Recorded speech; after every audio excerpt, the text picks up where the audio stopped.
podcast is part of the Sports Social Podcast Network.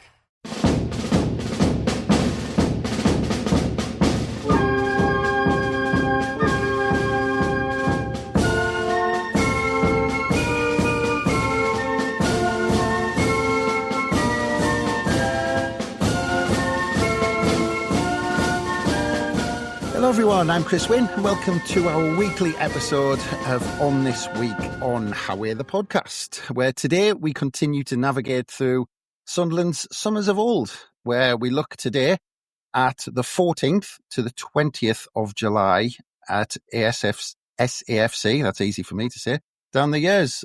Still no Martin, unfortunately. So I doubted he would have gotten tongue-tied with that intro. But I'm not apologising anymore because he's on his hollybobs and he's having a whale of a time. And hopefully we'll catch up with him at some point. He was threatening a live pod, but I think he's having too much fun, to be honest. But it does mean you're stuck with me for our Jackanory-style trip down memory lane. But luckily, we have our usual suspects to help us along. And first up, we have Andrew Smithson. Hello, Andrew. Hello, Chris. How are you doing? Yes, I'm not bad, thanks. I'm not bad.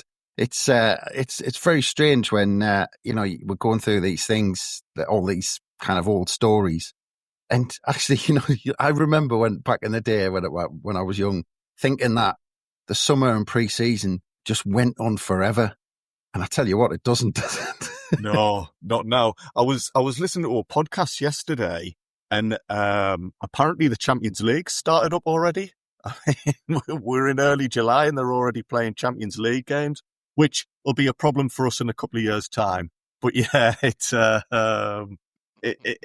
mad. Football never seems to stop these days. You've got the Club World Cup and the Euros in Switzerland. It's mad.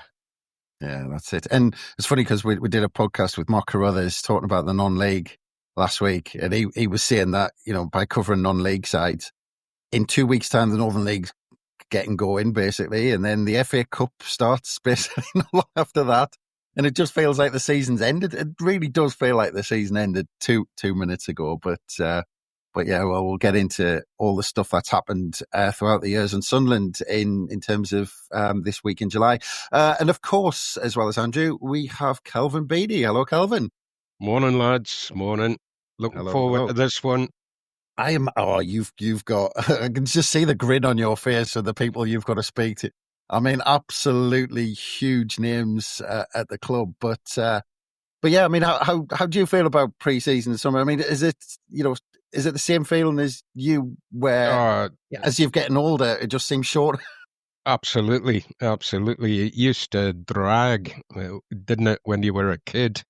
You just couldn't wait for pre-season to be over, especially when I lived a canny ways away. I couldn't even just walk out my front door like you lads and go for a walk around the ground or anything like that to get my little fix. I couldn't do that. I used to have to walk around Story Park at Morpeth to get up, and it's grim, that, I tell you.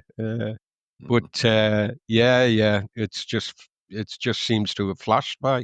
Right. Well, before we get into the days that we're looking at, which is, again, the 14th to the 20th of July at Sunderland AFC throughout the years, I want to go backwards a little bit to a previous pod, because I think it was the one with Rob Mason. You might have dealt with which one, gents. But we talked about the 5th of July, 1992, when Kevin Ball was appointed Sunderland skipper. And this was about because of the Paul Brain too, and then Paul Bracewell, our captain, who captained us in the FA Cup final, left, who captain appointed, and it was Malcolm Crosby who was the man at the time. Who was, and there was apparently, you're reading through, Anton Rogan and Gary Bennett were in the frame, but it's amazing now, because we said we'll try and pull some of the details out of what was reported at the time, because due to Kevin Ball's disciplinary record at the time, words at the time, he said the Roker boss is fully aware that Ball's past problems with referees will make his choice highly controversial.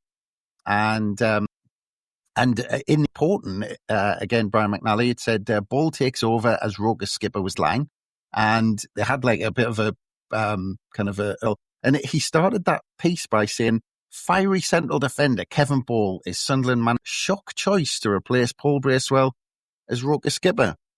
It's amazing, isn't it? Yeah.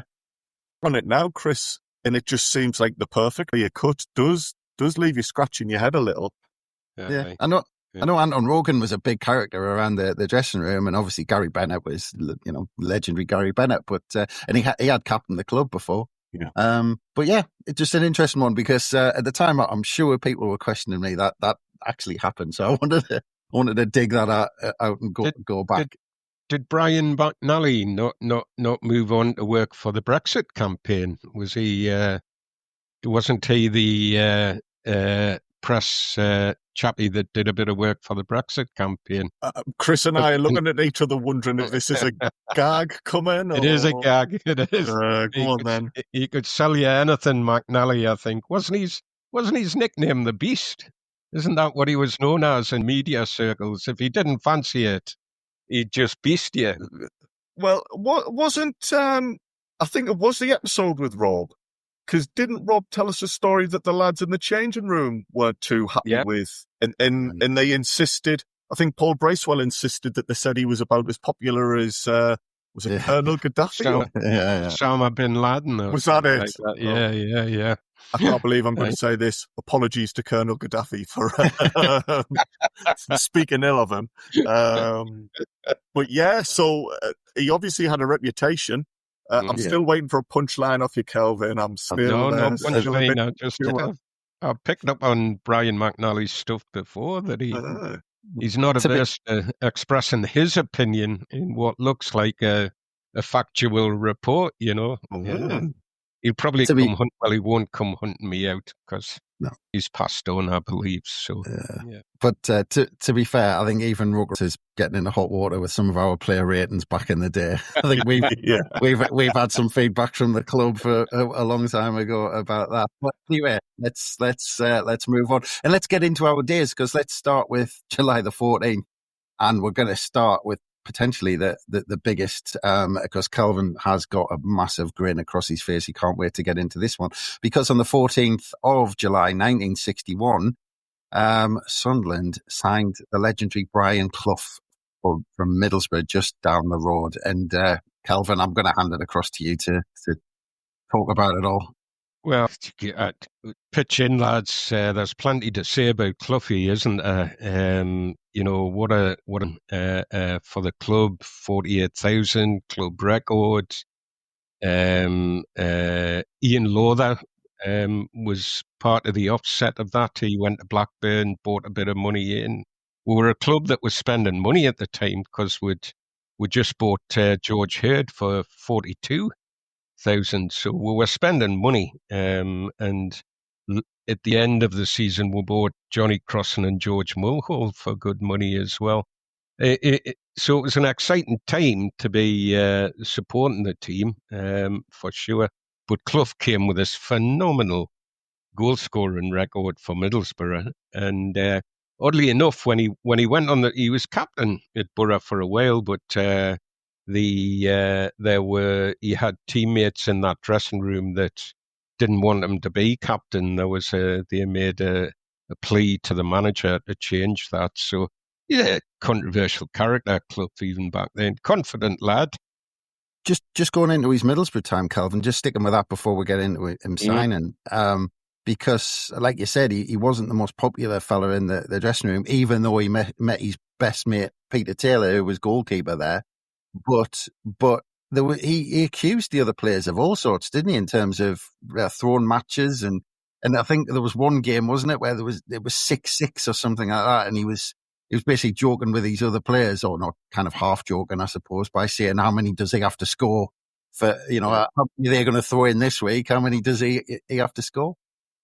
He all the way through his career, as a player and a manager, you'll find those utterances from him. He just didn't seem to pause for breath. He would just say what he was thinking, and a lot of the time it was entertaining, good stuff or appropriate stuff. But every so often he would really down your nerves a little bit with what he was saying. So I think the Borough dressing room I don't think they'd all turned against him. I think there was a clique in there that just didn't fancy him as captain. And, he's very much, I think he did this when he went to play his England caps. I believe he was bossing all the England players around, telling them, "I'll stay in the box. You get the ball to me. I'll score the goals." And you're talking about Duncan Edwards, Bobby Charlton, Billy Wright. These. Yeah. Like that was just the way he was. I mean, his nickname was Old Big Head, wasn't it? He just that was his nickname for years, and I think he knew he would just say what he was thinking. And you never died wondering with Cloughy. I don't think you knew what was in his mind. Well, I'll just. But yeah. Go on, Kelvin. What were we going to say?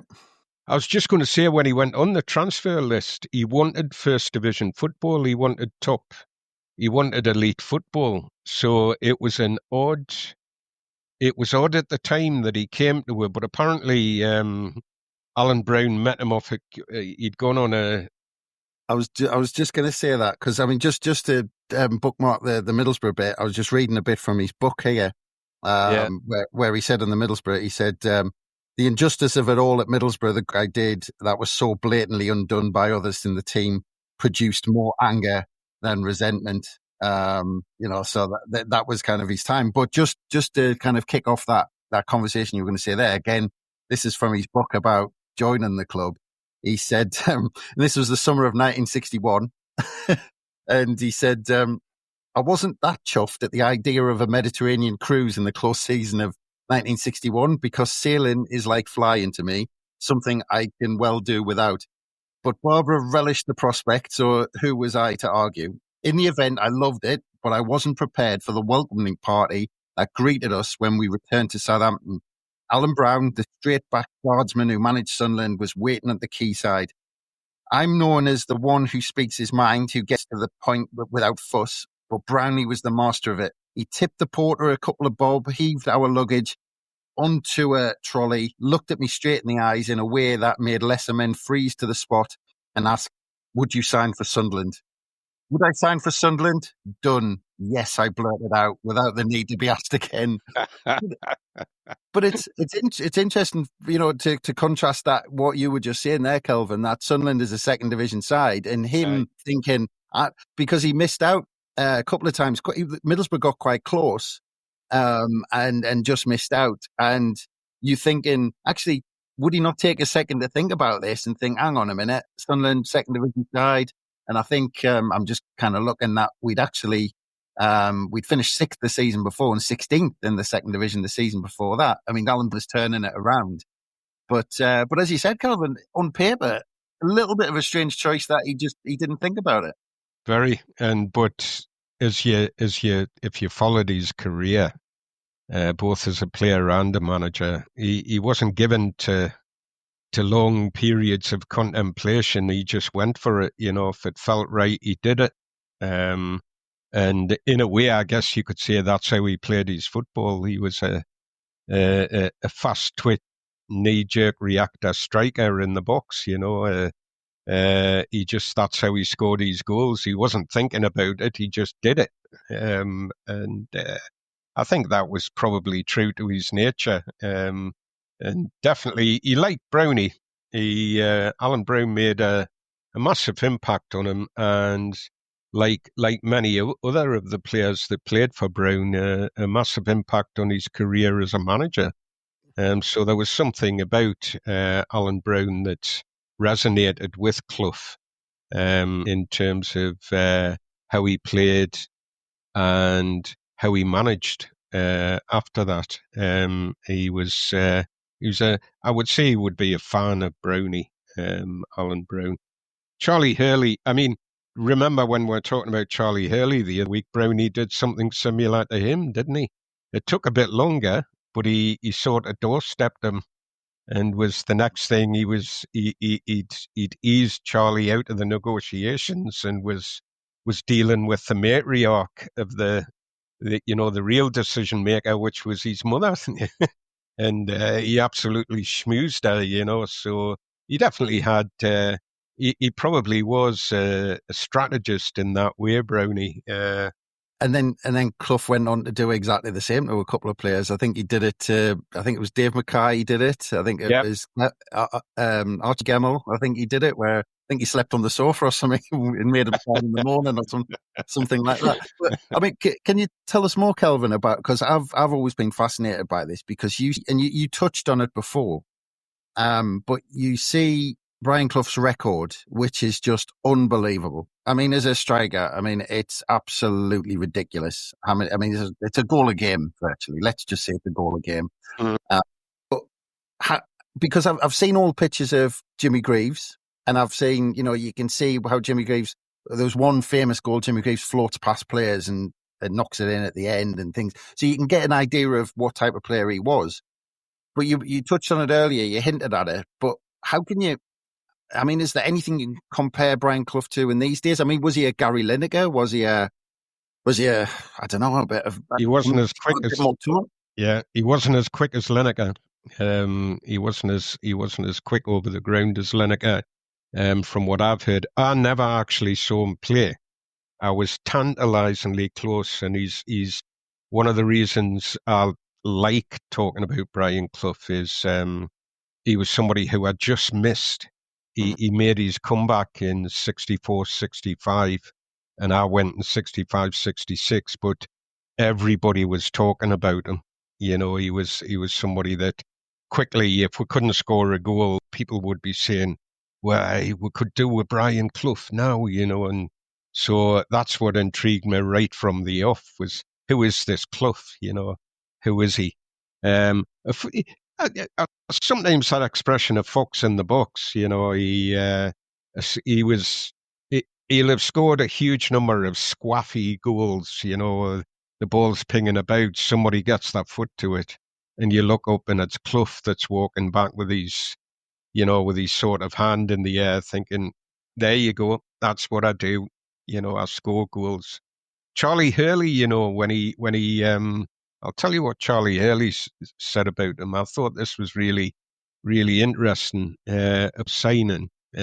He was talking about when Clough signed, he was talking retrospectively. He said, I played against Clough a few times. He was a very, very good goal scorer.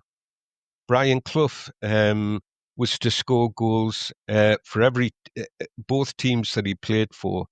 He cared about nothing else, just scoring goals. You couldn't give him an inch. I always changed my game when I played against him. I forgot about all the clever stuff and just concentrated on him. Brian Clough was a very good signing for Sunderland. So he was an out-and-out goal scorer who, if somebody was crowding his space in the box, and there's loads of, if you read Lenny Ashurst, Stan Anderson, Hurley's books, they'll say Clough used to get really rused. If people came in and crowded his space, he'd be telling the wingers to get away out the road and Georgie Hurd to get away out of it because he wanted the box. That was his territory. He wanted that. And give us the ball, I'll score the goals, was his attitude. I don't know that he was into scoring worldies, I know I've read a couple of things from players centre-halves who played against him, who said he wasn't actually that good in the air. He wasn't somebody who was soaring above people. What he was nippy, and he was brave. He would put if he thought there was a goal in it, he'd stick his head on it. To score his goals. And as you say, his record at both Borough and with us, absolutely phenomenal record of goal scoring with us for sure. So if you gave him the ammunition, he'd score the goals. He wasn't going to be tracking back. He wasn't a false nine. We're talking, he never ever got on with Don Revie, and we're talking about Revie Leak saying he liked this false nine position. That wasn't Clough. He was up front and visible in terms of this is where I'm going to play. But I think he had a way of losing his marker, and he was hard to keep a hold of. If you listen to Charlie Hurley, he's not doing any of his fancy stuff when he's playing against Clough, because Clough will nip in and take the ball off you. Just when you think you're free to do a bit of keepy uppy and back flicks and stuff, Clough's there nipping in and scoring a squaffy goal. That's what he seemed to be about. But there's more to that than meets the eye, as we well know. We've had lovely centre forwards to look at that couldn't score a goal for £100. He just this guy had goals in him, and I think Brown recognised that, and he recognised that that's what they needed in the team. Because the lad they sold, Ian Lowther, he was a good goal scorer. He scored good goals for Sunderland. His record was good, but he wasn't going to give you a goal a game ratio. That's what he wasn't going to do. And Clough came and did that. 34 goals in 61, 62, 43 performances, I think. And then 62, 63. And, we're talking the other week with Rob Mason, and I haven't read his book, What If? I am going to do that, because I wonder if he's got something in there about Clough. Because what if Clough hadn't got that injury? How long would he have played with us? And where we'd have been up sooner than 63, 64. I fully believe that when you look at and read around everything that was going on there. So he basically does 2 seasons with us, but his stats are phenomenal, in the 2 seasons. He comes back, he's terrible injury, and the irony of that injury, he's on a goal a game going into the Bury game on Boxing Day. He's on a goal a game, and it's a horrible day. After this match, I don't think they played a league game till the end of February. That's how bad the winter was that winter. But the referee, about 90 minutes before the game, decides that the pitch is playable. And about half an hour before it, there's a terrible storm. And the pitch is absolutely deluged in hailstorm. And the pitch basically sounds like it was unplayable after the storm. But because there's over 40,000 people in the ground, they proceed and play the game.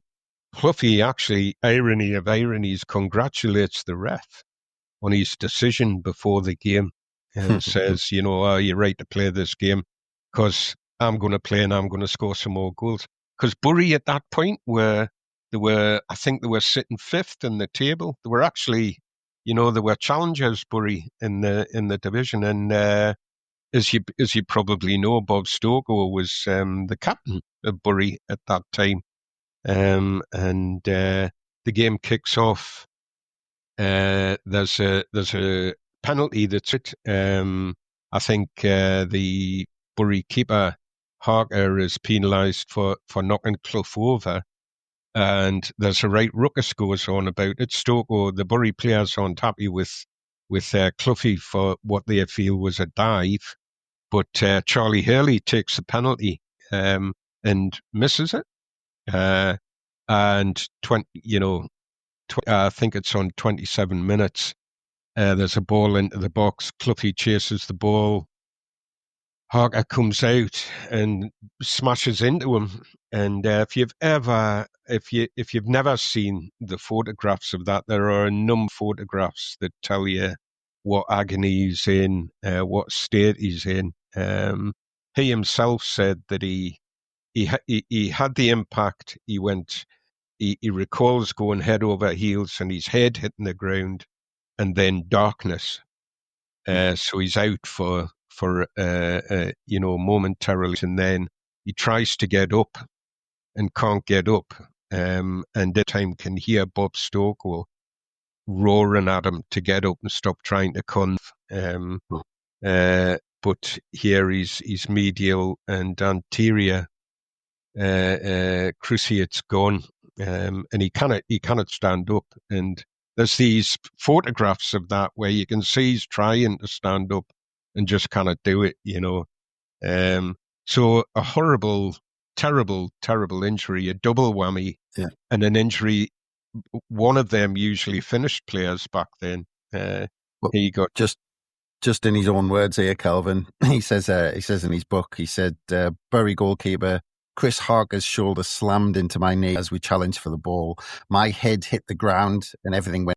I came round soon enough and knew immediately that this was no minor injury, no simple sprain. Instinct demanded I get up, but I could only crawl. And I'll never forget the voice of Bury's centre-half Bob Stokoe, who somehow managed to win the cup as manager of Sunderland side that beat Leeds against all the odds in 1973.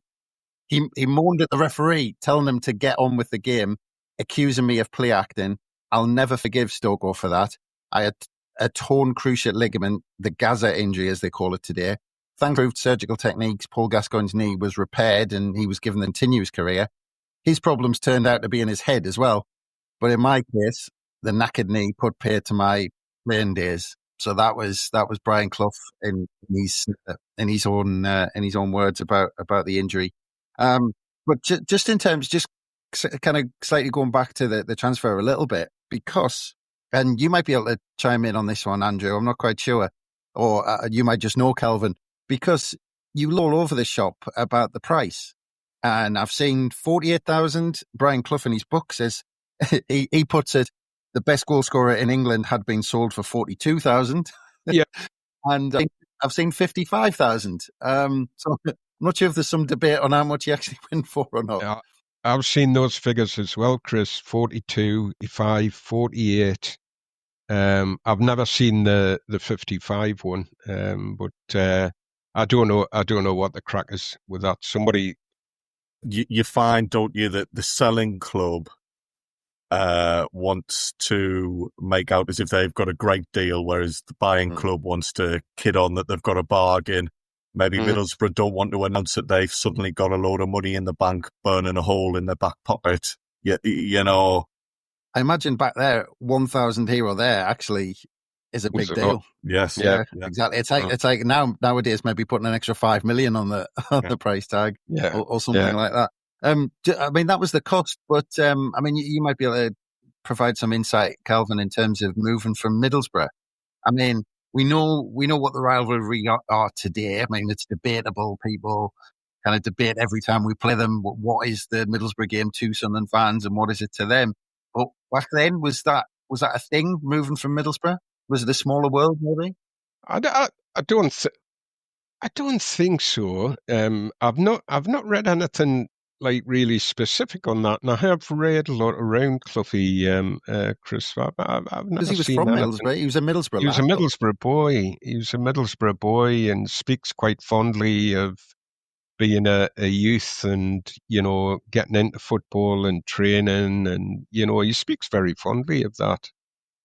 Not as fondly as he speaks of his time at Sunderland consistently, but I don't know that there was anything rampantly controversial about him coming from Middlesbrough to Sunderland. I think the biggest surprise was that he went to another second division team.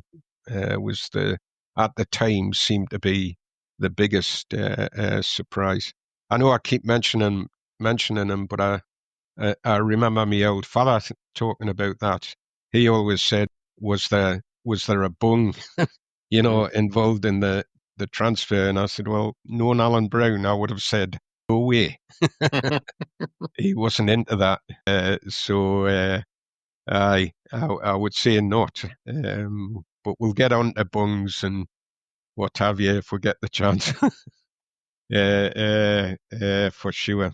So I don't know at the time whether there was anything about that, and whether that I think as well that era, the Newcastle Sunderland match, it was great when it came along.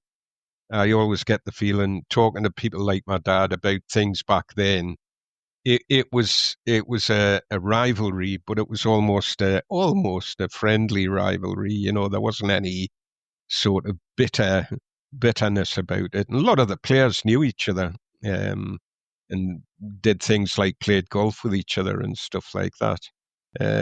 You know, it always makes me laugh when they talk about this. You know, if you go up to Glasgow during the middle of the week, you'll often see the Rangers and Celtic boys out for a meal together and playing golf together and stuff like that. It's not rampantly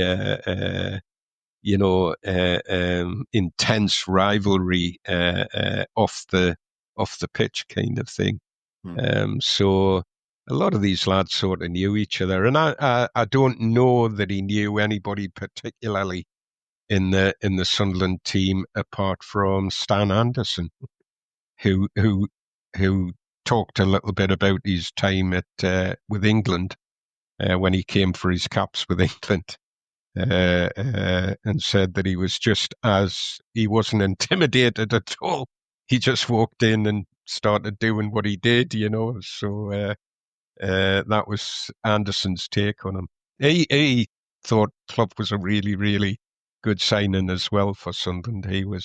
He thought he was a major piece of the jigsaw for Sunderland when he came.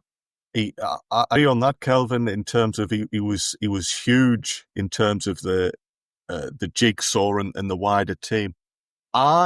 With regards Clough, and was there any animosity about him going from Middlesbrough to Sunderland? Even if there was, I don't think Clough would have cared one jot. He looked after, you know, he did what he thought was right for him. I mean, the fact that he was quite openly disparaging of his teammates at Middlesbrough shows that he's not too bothered how other people think about him. My assumption as to why he plumped for Sunderland, I mean, we still had a reputation as a big club then, even though we were in Division 2. I seem to remember when he went to Brighton, did he not hate it down south? I just thought it was purely a geographical thing. Sunderland, yes, were in the same division as Middlesbrough. They perhaps had a good chance of getting promotion, but they were in the northeast, and that's where he felt at home most. His career was mainly based in the north, and when he did venture south, he didn't feel comfortable, from what I understand. I think you could be right, Andrew, because and whether that's his personality, whether that was purely football decision. I mean, most people know that he was a lifelong socialist and a supporter of unions, and you know, during the miners' strike, you'd see him on picket lines and stuff like that. He was chairman of the Anti-Nazi League, you know. Now, I'm not saying that just happens up north, but I'm saying there's a grounding and a bedrock support in the north. And maybe you're right, that was where he felt more comfortable all round, holistically, if you want, in his life. He felt comfortable in the north, you know. But he does move a bit further south as a manager. He definitely does that. Out of necessity. I consider Nottingham and Derby to be in the south, to be honest. They are big mining communities, though. Yeah. In all honesty, and I think one of you gents said earlier he wasn't even keen on flying or cruises or anything. So he said it himself. He might have just been a home bird, you know. Yeah. I mean, speaking of that, speaking of the flying, you touched on his England career earlier as a player, Kelvin. I mean, you know, there's the big debate about him being England manager and maybe his character talking himself out of a job there. Was it the same as a player, or was it just purely because he played his trade in the second division? I mean, there were other players that played for England in the second division, Stan Anderson being one of them, round about that time. There was a couple of other Middlesbrough players. I've lost them for the moment, but he wasn't alone in coming from Middlesbrough and playing for England. There were other players that did that.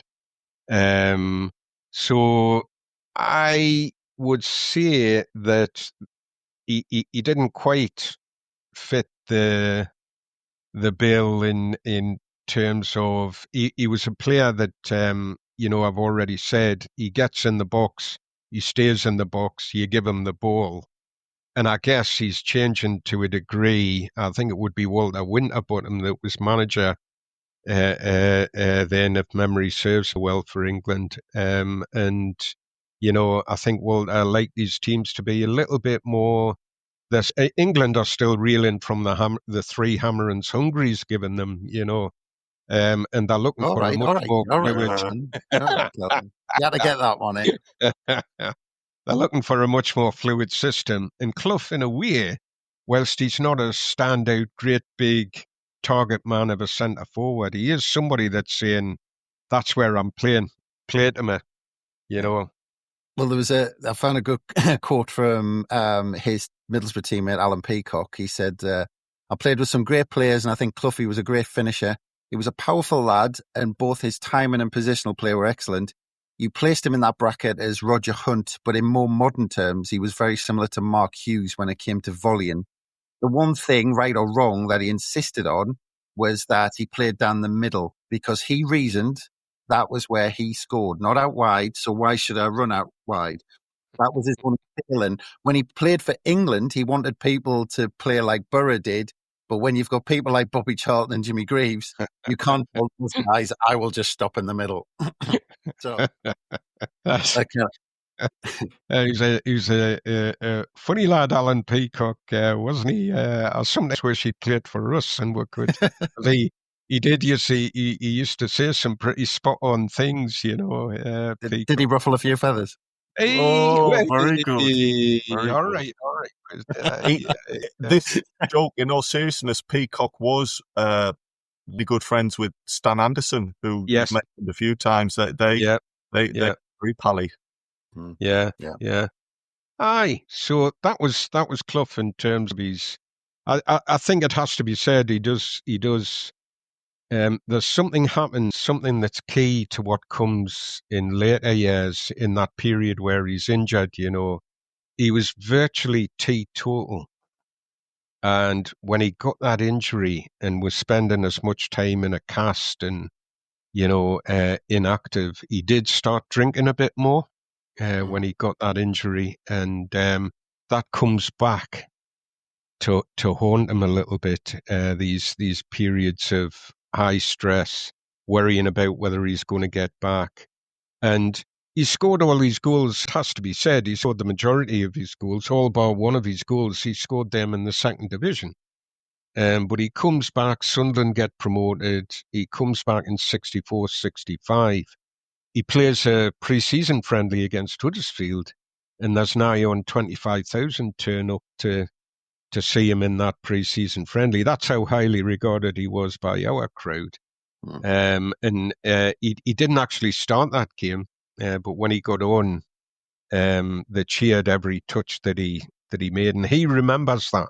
That's something he looks back on and says, I know how highly regarded and the esteem that the Roker crowd held me in. I remember that friendly in particular after all the worry of recovering from the injury.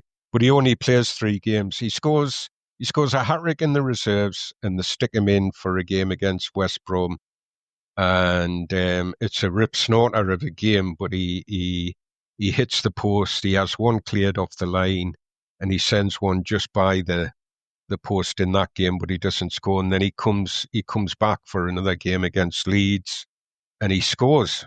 So he does score a goal in the first division, and then he plays another home game against Aston Villa, and that game he's done. He knows that his football career is over. He does say that actually in his book. He said that he still thinks, I think it was maybe wishful thinking on his part, but he does say that he thought he accepted the decision too easily to play.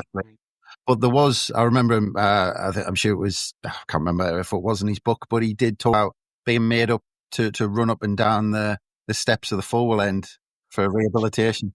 There's a number of, again, I know I keep mentioning these. They're just such good windows into what was happening at the time, like Stan Anderson's book, Charlie's book, Lenny Ashurst, who he had a sort of abrasive relationship with Ashurst, and sort of blamed Ashurst for his injury. It was the ball that he was chasing was a ball that was pumped in there by Ashurst, and he said if he'd taken a little, and this was Clough, if he'd taken a little bit more time with that pass, that probably wouldn't have happened. I'd have gotten to that ball if he'd been able to pass the ball properly. I might be wrong, but hadn't Ashurst just tried it a few minutes before as well, the same ball or something like that? Yeah. Well, that was one of his. I mean, Ashurst generally was known for that as well.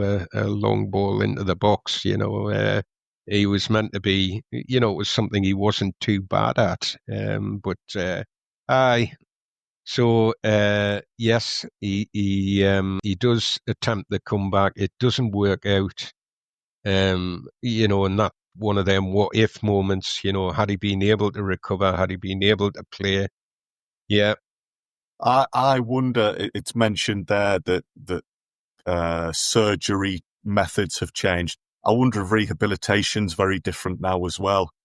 You're talking about one basically then, wasn't it? Yeah, running up and down a flight of stairs, flight of steps at the full end. I mean, when you're talking old school and what have you, it sounds romantic, but is that the right way to build up your muscles? Perhaps not. What strikes me about that, Andrew, is I'm sure that all of Len Asher, Stan Anderson, Charlie Hurley all mention that period and watching Clough try to get himself to a point at which he could come back. So whilst he might have accepted the decision easily, Chris, I think he tried his damnedest to get himself back. And I don't know, maybe he'd such high standards, which is why quite often he fell out with his teammates. He'd such high standards that if he thought he couldn't get back to those standards, maybe that's him. Maybe that's why he feels he accepted it too easily. If I can't be the great player that I think I am, I'm not gonna come back as a lesser mortal kind of thing. It gives him a chance, though. He coaches the young'uns, he goes and that sets him on his managerial path. He's very grateful for George Hardwick, isn't he? Mm-hmm. Yeah. For giving him the opportunity. But just in terms of that, just quickly, just because I was looking at that winter, by the way, of when he got injured. It was so bad because we played the Bury game on the Boxing Day where he was injured. We played Bury in the league on the 29th, 3 days later. That was away from home. And then between the 29th of December and the 23rd of February, we didn't have a game. There was only 4 games and they were all in the Cup. 3 FA Cup games and 1 League Cup game. And the weather was so bad that winter, that was so much catching up to do, that we played the first leg of the semi-final of the League Cup on the 12th of January, and the second leg couldn't be played until the 22nd of April. Yeah. The winter was horrific. Yeah, shocker. As well, FA Cup games and Boxing Day games, they're the big earners for clubs. Back in those days, gate receipts were huge to the day-to-day running of the club. We touched earlier on the referee, Kelvin, and how Clough was even saying to him beforehand, well done for getting the game on. You wonder if there was maybe a little bit of pressure on him from the board saying, hey, listen, this is our bumper payday here. And, full house, Boxing Day, we don't want to turn down that sort of money. Yeah. I think, just quickly looking, and in fact, I mean, just to put that in perspective, apart from the opening day of the season was 48,000 against Middlesbrough. But other than that, I'm pretty sure that was kind of up there with the biggest attendances of the season. I think it was second or third, because we got 42,000.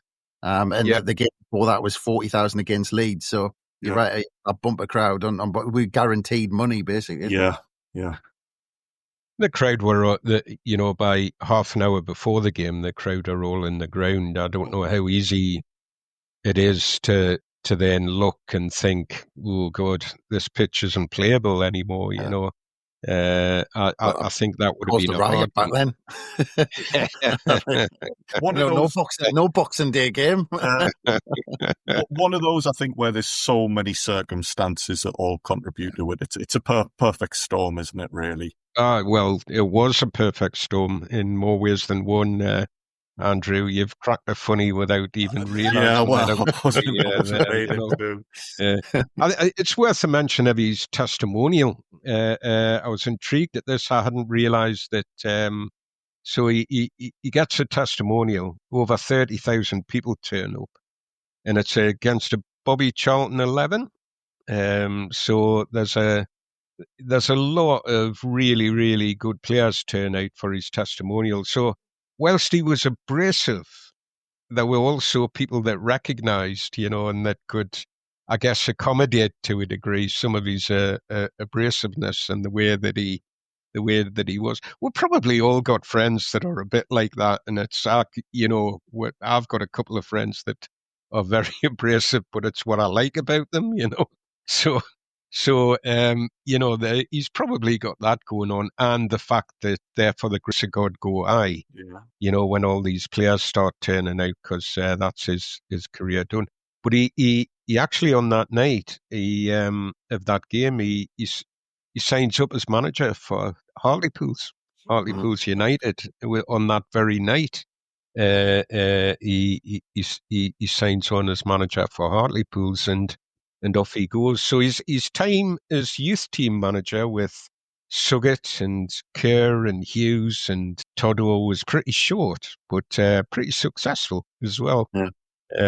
So that was him done with Sunderland, especially as we've talked before about Hardwick.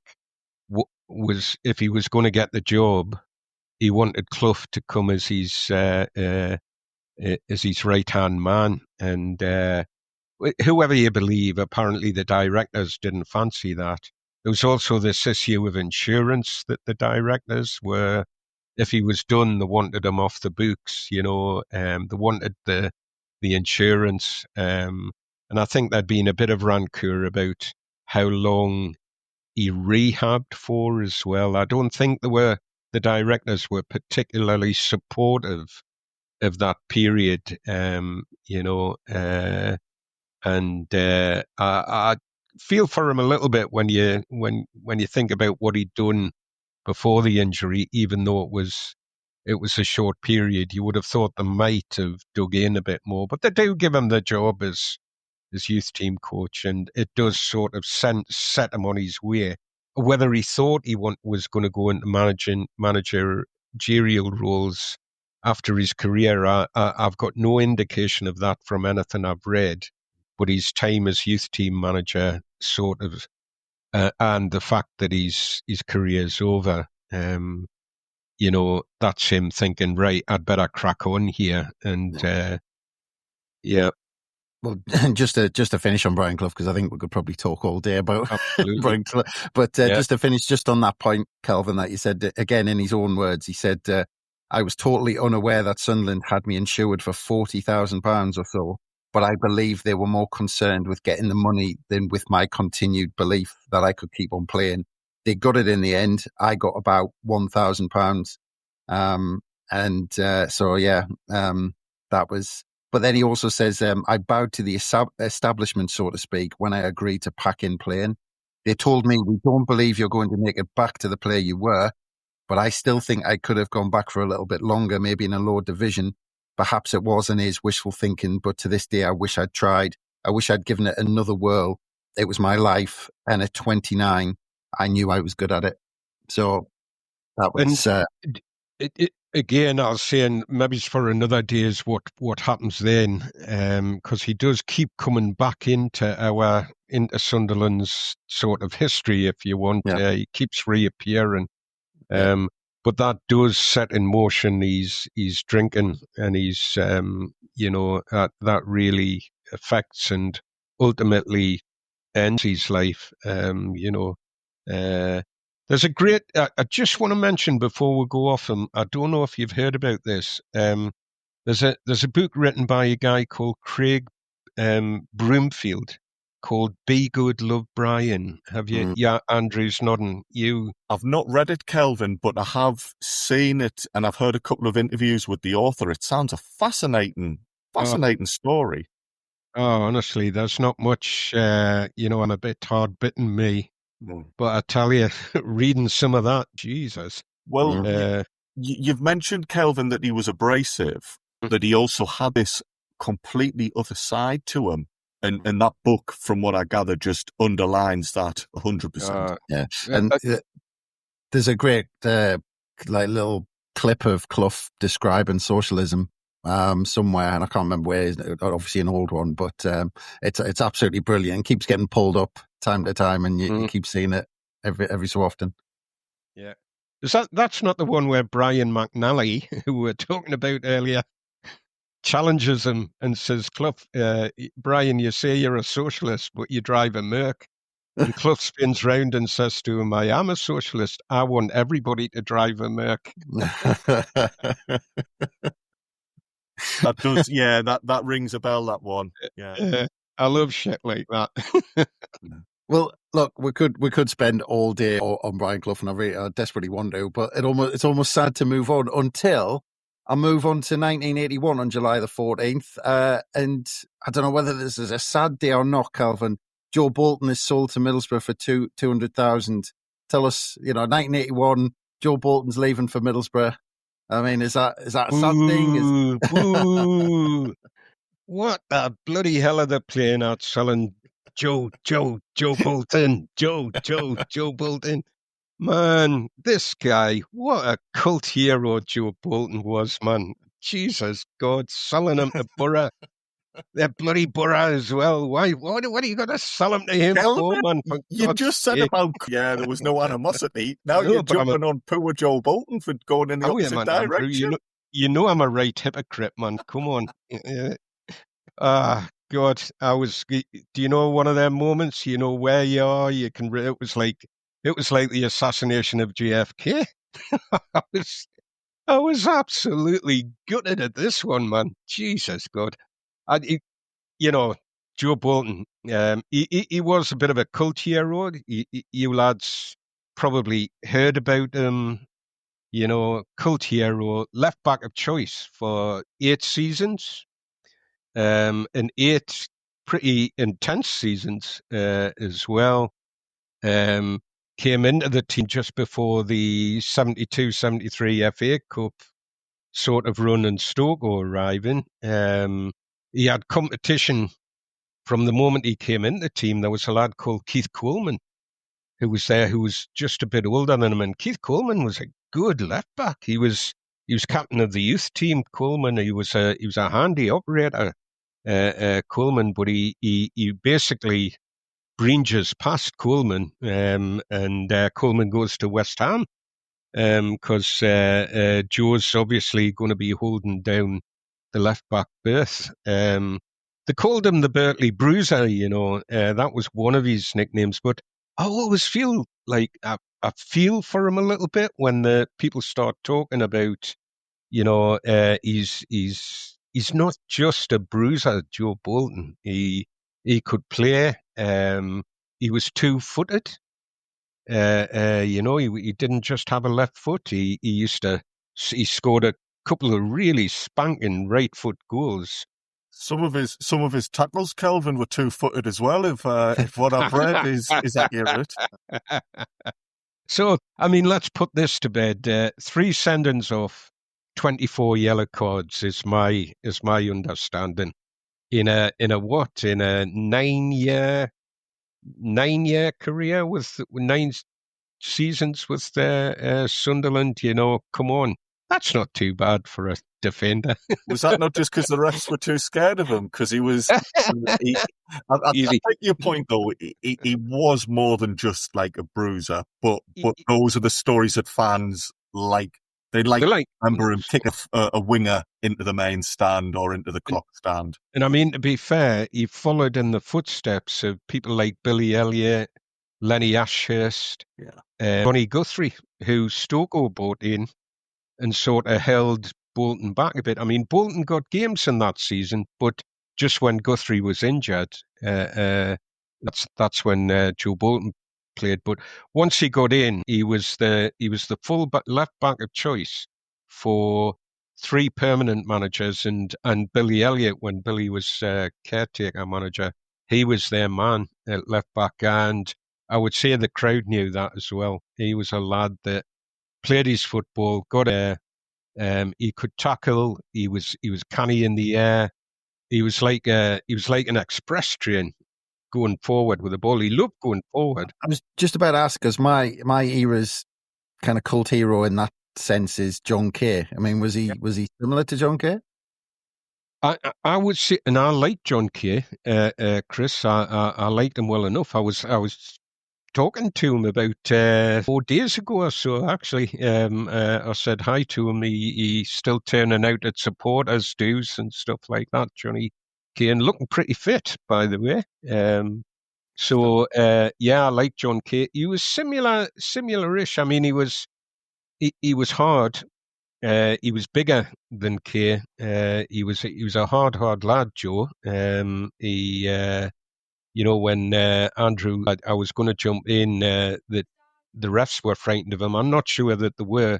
I remember Graham Souness being frightened of him. Souness had put his foot on, I think it was Stan Cummins, and you could see Joe getting his little black book out and thinking, writing the name Souness in there.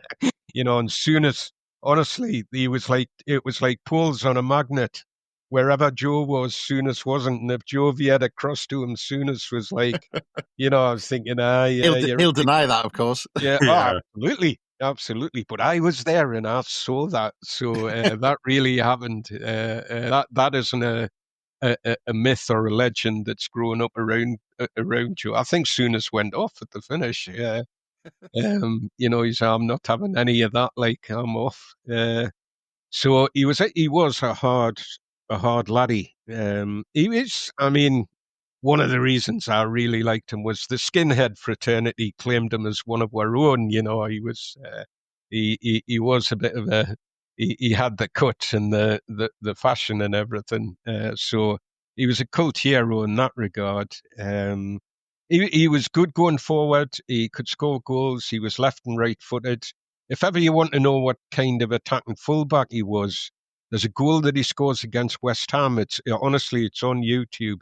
I was at Howden Park that day, and I was one of the people that, despite the West Ham hoodlums, was leaping up and down, man. Oh, man. He just about burst the net. It was an absolute rip snorter from him. Just as you said about that, because actually it just reminded us of a thing I read, and you can tell, I don't know whether you might have it or not, but apparently Joe Bolton was mentioned on the back of the House Martin single Flower. True. Which described the band as having more striking power than Lineker, Platini and Joe Bolton all rolled together into a big cuddly ball. I was saving that one up for the finish. Nice one, right. Chris. Just because you just said you about that strike, that's all. Yeah. No, he was a cult hero for sure. An absolute cult, the cult of Joe Bolton. But a lot of it, I mean, this lad could play football, and he wasn't just a bruiser. I get a little bit irritated when people start talking about his sendings off and stuff like that. I tell you what he was really, really good at, and it was an underrated skill. Now, back then, we weren't, when the team pressed, we didn't have the ball and we would press for the ball. We didn't do it as a team. It wasn't something that was coached. But he used to do that. He would go flying past his winger, his midfield, and get right up the arse of somebody that's got the ball. And quite often, I've loads and loads of memories of him getting throw-ins in our offensive half of the field, because he just used to get in there. And he wasn't blootering everybody up a height. He'd get in behind there. He was like a bloody boxer. He'd be, if they tried to turn, he'd go that way, and but he'd be right on them. He'd be like moving them with his, he'd be like edging into them and stuff. And they'll probably be line stuff. That scared to just run towards their goal until he goes away. I liked Chris your question earlier about John Kay, because from what I gather they were quite similar personalities, similar background. I think they're both from roughly the same area, aren't they? Joe Bolton, you're saying, was Berkeley, and I'm sure John Kay's kind of Chesley Street area, perhaps. Well, yeah, the funny, sorry, just about John Kay's geography. There's a story in Dennis Smith's book about when he asked Dave Bassett about him at Wimbledon, and because when we bought him, and he said, "Oh, what's the character like?" And he said, "Well, put it this way: he moved from Arsenal to Wimbledon to be closer to home." Well, yeah. I think both of them, like that one, Chris, have some pretty humorous stories. I think they were good as gold as characters, but they could both be a bit lively. I mean, Joe Bolton, did he upset one of the managers, Kelvin, because he used to let his dogs out on the training pitch? So he chowed up the training pitch. He was a greyhound. He raced greyhounds and trained them, and that was his part time. That was his hobby away from the football, I think. And they got out, and he was chasing them in the car, I think. And they got onto the training pitch, and he chowed the training pitch up. Allegedly, chowed the training. So, but what I'm trying to understand, Kelvin, going back to it, and you started with this point, cult hero, sounds like a brilliant fullback. And you look, and he's only 26. Why is he sold to Middlesbrough for 200,000 in 1981? Do you know, he's another lad he's been playing since, I think he came into the team in the 71-72 season. So he's been around the club a while. When it would be Alan Durbin, I think, that's having a bit of a clear out. He's wanting to bring his own men in. You always get that with managers, you know, and I don't know whether the time might have been.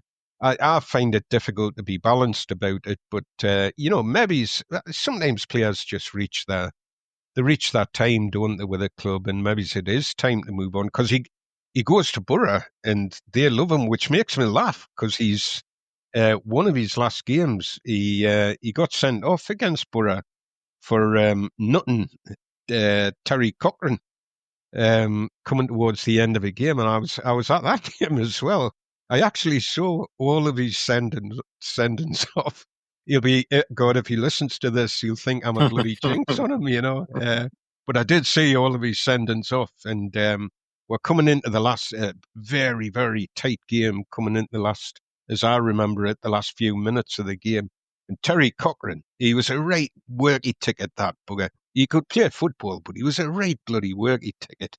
And Joe, they'd been at each other most of the game, and Joe, I thought, probably had the edge on him. I thought he was sort of winning the battle, but Cochran was the kind of lad that would make his mouth go and then fall over if somebody breathed on him. You know, but he could work his ticket physically as well. And him and Joe had come up against each other a few times, and then there was a ruckus. I think the ref, as I remember it, I think the ref had given a free kick against Bolton, and Cochran was making his mouth go, and Joe just walked by him, and honestly, I mean, Cochran says he stuck the head on him as he walked past him. I'm going to claim what a lot of managers say about this. I didn't actually see any contact, you know. It looked to me like he just sort of motioned, and Cochran, if he'd have won a medal in the Olympics for the dive, you know. He did a backflip, and yeah. Was it just a case of selling Bolton was because we could get some decent money in for him? Perhaps. I mean, 200,000, the figure you mentioned, I think. Just quickly on that. Amount. I was just looking at that because he played 43 games the season before. Yeah. And then in the season he left, I do wonder, because I had a look, and Barry Venison in the next season played 19 games. So you wonder if Alan Durbin just thought, I've got to young lad here and get some money. Perhaps. Was that the case, Kelvin? Succession planning. I think he could see that he had a good young'un coming up, and he was a good young player, Venison. Different kind of player to Bolton, but he was a good player, Barry Venison. Nobody could take that away from him. And I just feel, it might have been one of them decisions. You're right, Andrew. We'll get some money for him. We'll move him on. I've got a player coming up who's more in my thinking in terms of the kind of style of football that I want to play. Bolton he was a left back. He did play in midfield sometimes. I think 73, 74 season he ended up playing quite a few games in midfield. In that today would call him the defensive midfielder, that kind of in front of the back four. He wasn't bad at it. He was 2-footed. He could play the ball with that foot, Joe. So he had a bit of football in him. But he was there to win the ball. He was a good tackler, and he wasn't a nobody. He was absolutely frightened of nobody. So Durban maybe's had a view that he wanted to play a different kind of game. It was an odd decision given the number of games that he'd played, Chris. If he'd been injured, if he hadn't been getting a game, I'd have thought I would have kept him around, even if it was just to bleed Barry Venison into the team, and Venus to work alongside him, because Venison was a bright lad. He would have learned from somebody like that, I'm sure he would have. But I think Durban wanted that Venison picker in. Those are fullback. But just to finish, you talked about when he came through, and you talked about him playing midfield in 73, 74 after that cup final season. But in terms of the cup final, Ron Guthrie obviously was on the pitch, and you said he was halting in progress. That season was it almost them two kind of? Did he know Joe Bolton was coming through, and he could almost feel him over his shoulder? And was it like? Was there much of a chance that Joe Bolton would he have been in contention, or would Stokoe then say, "No, Guthrie's my man now, and Bolton's coming through"? Well, I think Stokoe wanted. If you look at what he did in the time that he was with us, that there is a view, and I'd be one of the people that might sort of go so far down this path that youth didn't get. Yeah, and of course you're always comparing them under Alan Brown. Young players, they got to go. They got a really good go, and you look at what happens when Stokoe comes along, and that kind of Stokoe draws his horns in a little bit on that, I think he could, my view is he could see that he had a player, but did he trust him? Given the young lad that he was in that position, did he actually trust him, Stokoe? I think he wanted him to mature a bit more as a player, and I think that listen, I saw Ron Guthrie play. He never let Sunderland down. He was a good, and he didn't that hard day. He definitely didn't that day, to be fair. No. Kelvin, go on. I was just going to say about you say lots of stories about Joe Bolton. He was probably involved in one of my favourite FA Cup stories. Can you remember the story about Stylo boots and the sponsorship that the team had going into? So they were sponsored. I think they were on about £200 a man, which was a lot of money then, to wear these Stylo boots. Did you ever own a pair? I didn't, and I don't think the players were overly enamoured with them either. They weren't, but they'd been paid. Hugh Kings were my first. Oh man, do you know, I hate young'uns, me. Oh, you've turned the Kelvin. That's brilliant. The table on there. That's fantastic. I'll completely take that. I know exactly. So the Stylo boots. I'll finish this story because it is funny. The Stylo boots. They've got these boots. They're meant to wear them. The players don't want to wear them. So the plan is, so that they don't lose the sponsorship money, Joe Bolton and Billy Elliott spend the Friday night before the cup final with each player's boot. They like blacken them out and then put 2 white stripes down them. They do it to all their boots. And I always remember, I think it's Mickey Horswell that tells this tale, because he's at Sook and Sweets. He's sharing a room with Joe Bolton. he's lying on his bed, sort of resting up for the final, and Joe and Billy Elliot are like blacking these boots out and painting white stripes down them, so that they don't lose the sponsorship money. They get that done. They've all got these painted boots on, and they go out and you can, if you've seen your videos of the 73 Cup final, absolutely pissing down. When you see the players lined up, you can see the dye coming off the pitch.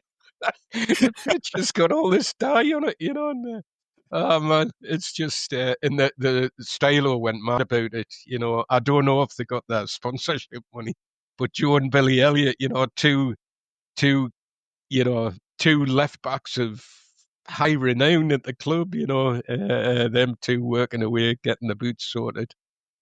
So he was a guy that would lend himself, he was a good team player. Everything I hear about Bolton, he was a good lad to have in the dressing room. He's a good team player. I cut you dead anyway, Andrew. What are you No, not at all. You've actually you've helped with what I was going to ask, Kelvin. He obviously was a bit of a team player, because am I right in thinking in the 73 Cup final he was sat on the benches and he had all of the players' false teeth in his pocket? And I'm pretty sure it was Joe Bolton. He was trusted enough to do the boots for them, and then he was trusted enough to keep all the false teeth. Yeah. So when he was close to the squad, obviously. When you say that Joe had a bit of bite in the tackle, that was why. Is that true though, Kelvin, or have I just had a horrible fever dream? I'm just going to add that to my list of things that I don't know whether it's true or not, Andrew, but it will be true from now on. Yes, we'll agree on that one. Tell that story. Another cup final legend will come up with. Brilliant. He scored 12 goals in his career, Joe Foey. He scored 12, and none of them would have been tap-ins. He wasn't a Brian Clough kind of goal scorer. He was rattling them in from outside the box. The one he scored at West Ham, I swear to God, he's just about in our box when he hits it. That's how far away he was. It was a great goal. But he almost scored a hat-trick quite famously in 77-78. Last game of the season, we're playing Charlton. And he's already scored 2 goals. If we get a penalty coming into the closing bits of the game at the Fulwell end, and the Fulwell end's chanting, give it to Joe, give it to Joe Bolton. So they give him the ball, and he goes to take the penalty. And honestly, you'd have been lucky that it hit the roof of the bloody Fulwell end when he spanked it. And he's got this rueful look on his face, just a grin on his face that whenever I think of him with that grin on his face and like walking away. He just would take things like that in his stride, and the crowd are roaring, Joe Bolton, he got the biggest cheer, and he never bloody scored the penalty, brilliant, fantastic for us. And he goes to Porterfield, signs him for Sheffield United. He does good service at Borough. You know that I didn't finish the bit about Terry Cochrane. He gets sent off for hacking Cochrane, and and he's walking off the pitch, and you can see the Borough fans going crazy at him. And Joe's just giving it back to them like he wasn't bothered.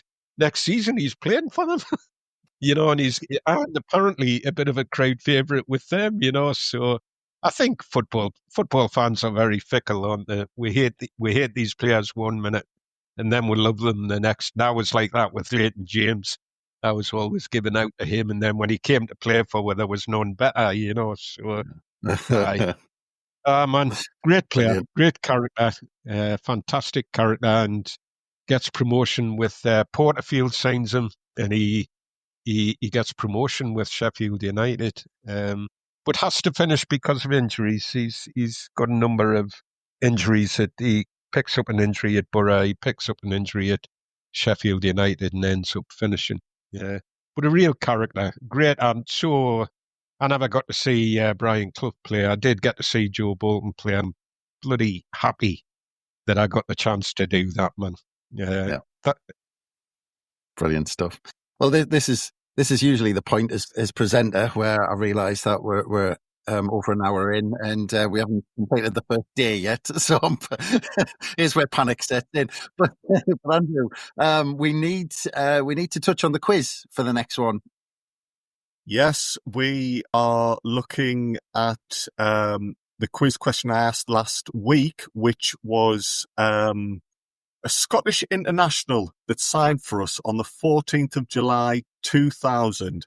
On that day, we signed 2 other players, and come the end of the season, the mystery man had ended it as being named our player of the year.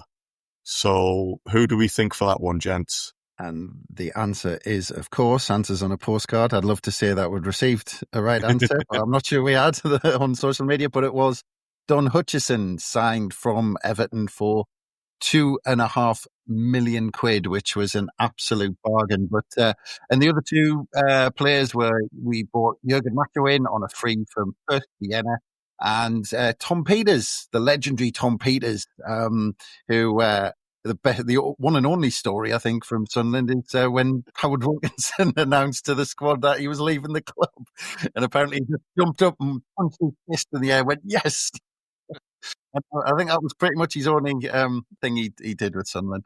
But yeah, he signed for about £250,000, I think, according to reports from KV Mechelen, I think it was, and he was highly rated. But the transfer of Don Hutchison, just looking into it, because I think he was about 29 at the time, and it was going backwards and forwards because typical Peter Reid, Walter Smith wanted £3.5 million for him. Well, Peter Reid would only pay 2.5, and there was a bit of a standoff. But apparently, he was heading off to Charlton Athletic because his wife, of course, and this came in later. His wife wanted to move to London, and he wanted to move back up north. And so he signed for us, and we'll talk about that in a second. Obviously, but his wife wanted him to move to London and go to Charlton Athletic. And that deal, he was actually, in the deal leading up, the announcement was expected for him to sign for Alan Kerbersley at Charlton Athletic. And then he opted for the Stadium of Light, but only spent a year there. And then his wife said, nope, I need to get back down south. And then he signed for West Ham United. But a really interesting signing because we just finished 7th. It was just on the back of that first season. People were thinking, wow, what's going to happen now? But I don't think, and we kind of tried to replace Nicky Summerby, but he just did that. And I thought he was a good player before he signed, but I didn't actually realise how good he was until I saw him play for us. Good. Yeah. I loved him. Was that not just because he played for Scotland, Kelvin? Do you know, I knew you were going to say that, but of course it was. It wasn't just the fact that he played for Scotland. He was, anybody that saw him play, you had a great footballer there. A lad that could score goals, a lad that I always felt, whoever he was playing against, whoever was sort of marking him and in his vicinity, to me, he they had to be on their game when he was playing. He was a lad that went out on the pitch and did business. He was a hard lad. He was another hard lad. He could put his foot into a tackle. He was canny in the air, but wow, what a good footballer, Don Hutchison. Good footballer. And I could see what Reid was trying to do, because I was going to say it to you there, Chris. To me, it seems odd to think that Don Hutchison, he's trying to replace Nicky Summerby, and he buys Don Hutchison, and you would have said, well, there's 2 players that they're not alike at all, But he sort of tweaked the way that we played a bit, didn't he? When he bought Hutchison in, I felt there was less out wide and a bit more coming through the middle of the midfield, which Hutch was got. He could go out wide, but he's great. I really liked watching Hutchison play. I would have liked him. The tester, isn't it? When it's announced they're going, are you bothered, or are you like gutted now, disappointed? When he left, I really was. Good player for me. A goodbye. Yeah, Andrew, like Kelvin says, I always thought about him as central midfielder or even a number 10, or even actually in the early days as a striker. I think he might have started off, but he came in and went on that right-hand side. And it's interesting because Reedy did that with Schwartz on the other side of the season before, on the left-hand side, this inverted kind of wide man. And Hutchison was exactly the same because, as Kelvin said, he'd pop up in the middle, scrapping for the ball, then he'd be out wide, then he'd be up front and get into the box like a Lampard. And I mean, like I said, I thought he was a decent player with a Liverpool background, going to Liverpool and all that. But bloody hell, I mean, and even I always remember one trait he had was a quick free kick. Referee didn't quite know what to do with him. He just used to put the ball out and smash it in the corner, and referees couldn't decide what to give him. Yeah. Well, Kelvin mentioned earlier about one of Joe Bolton's famous goals at West Ham. I seem to remember Don Hutchison doing something along those lines at an away game at West Ham I was at, where, he took the free kick before the wall had even had a chance to pull itself together. And, of course, ex-West Ham, I think he was at that point, it didn't go down too well with the home fans. I think, basically, he was just a clever player, wasn't he, Chris? You could put him ostensibly on the wing, but he understood the game well enough to know I don't just have to hug the touchline here. I can drift inside, or like you say, pop up at the edge of the box. And he was, and as Kelvin rightly says, when he left, that it came out of the blue, and it was a real blow to us as a team. We really, really did miss him when he moved on. Yeah, really clever player. I mean, I was gutted when he left, but I just wanted to read what Peter Reid said actually on the day, because it was quite interesting. He was talking about the signings, and then I'll just find it. That's it. We are also expected to do the business at our level. We've done well, but now we need to do even better and keep improving. We need to be more consistent and not just play up to Christmas. And we did exactly the same. in that season as well. But move on, because also on July 14th, 2004 pre-season friendly in North Carolina versus Carolina Select All-Stars is abandoned due to lightning. 2016 on the 14th, Emmanuel Giaccherini signs for Napoli. And I think he'd spent the season before on loan to Bologna. I think we bought him for 6.5, sold him for 2.5, which I think was a trademark Sunderland deal, kind of dealings in the transfer market for a decade. And finally, we moved on to July the 15th after almost an hour and a half, but we get there in the end. July the 15th, and we'll touch on these another day. Martin will be pleased. I'll leave a few. Because 1967, on July the 15th, Gordon Armstrong is born in Newcastle. Obviously, midfielder who scored over 50 goals for Sunderland, and we'll touch on that another day. Another one we might touch on is 1997, a huge one. Kevin Phillips signs from Watford.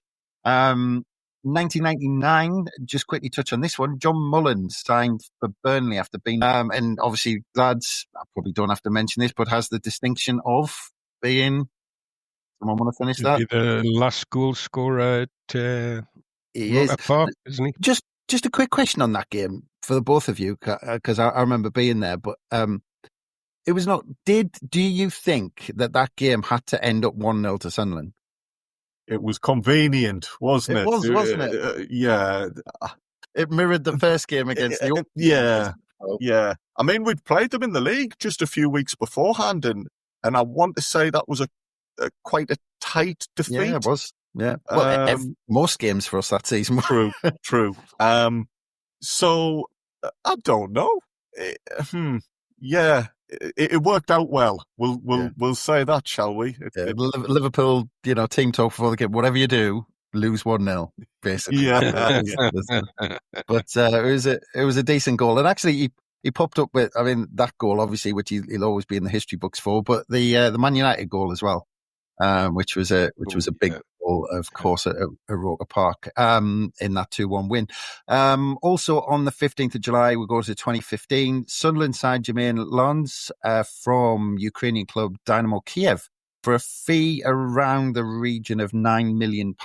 Again, another cracking signing from Sunderland. He was the third signing that summer. We'd signed Adam Matthews from Celtic for around £1 million.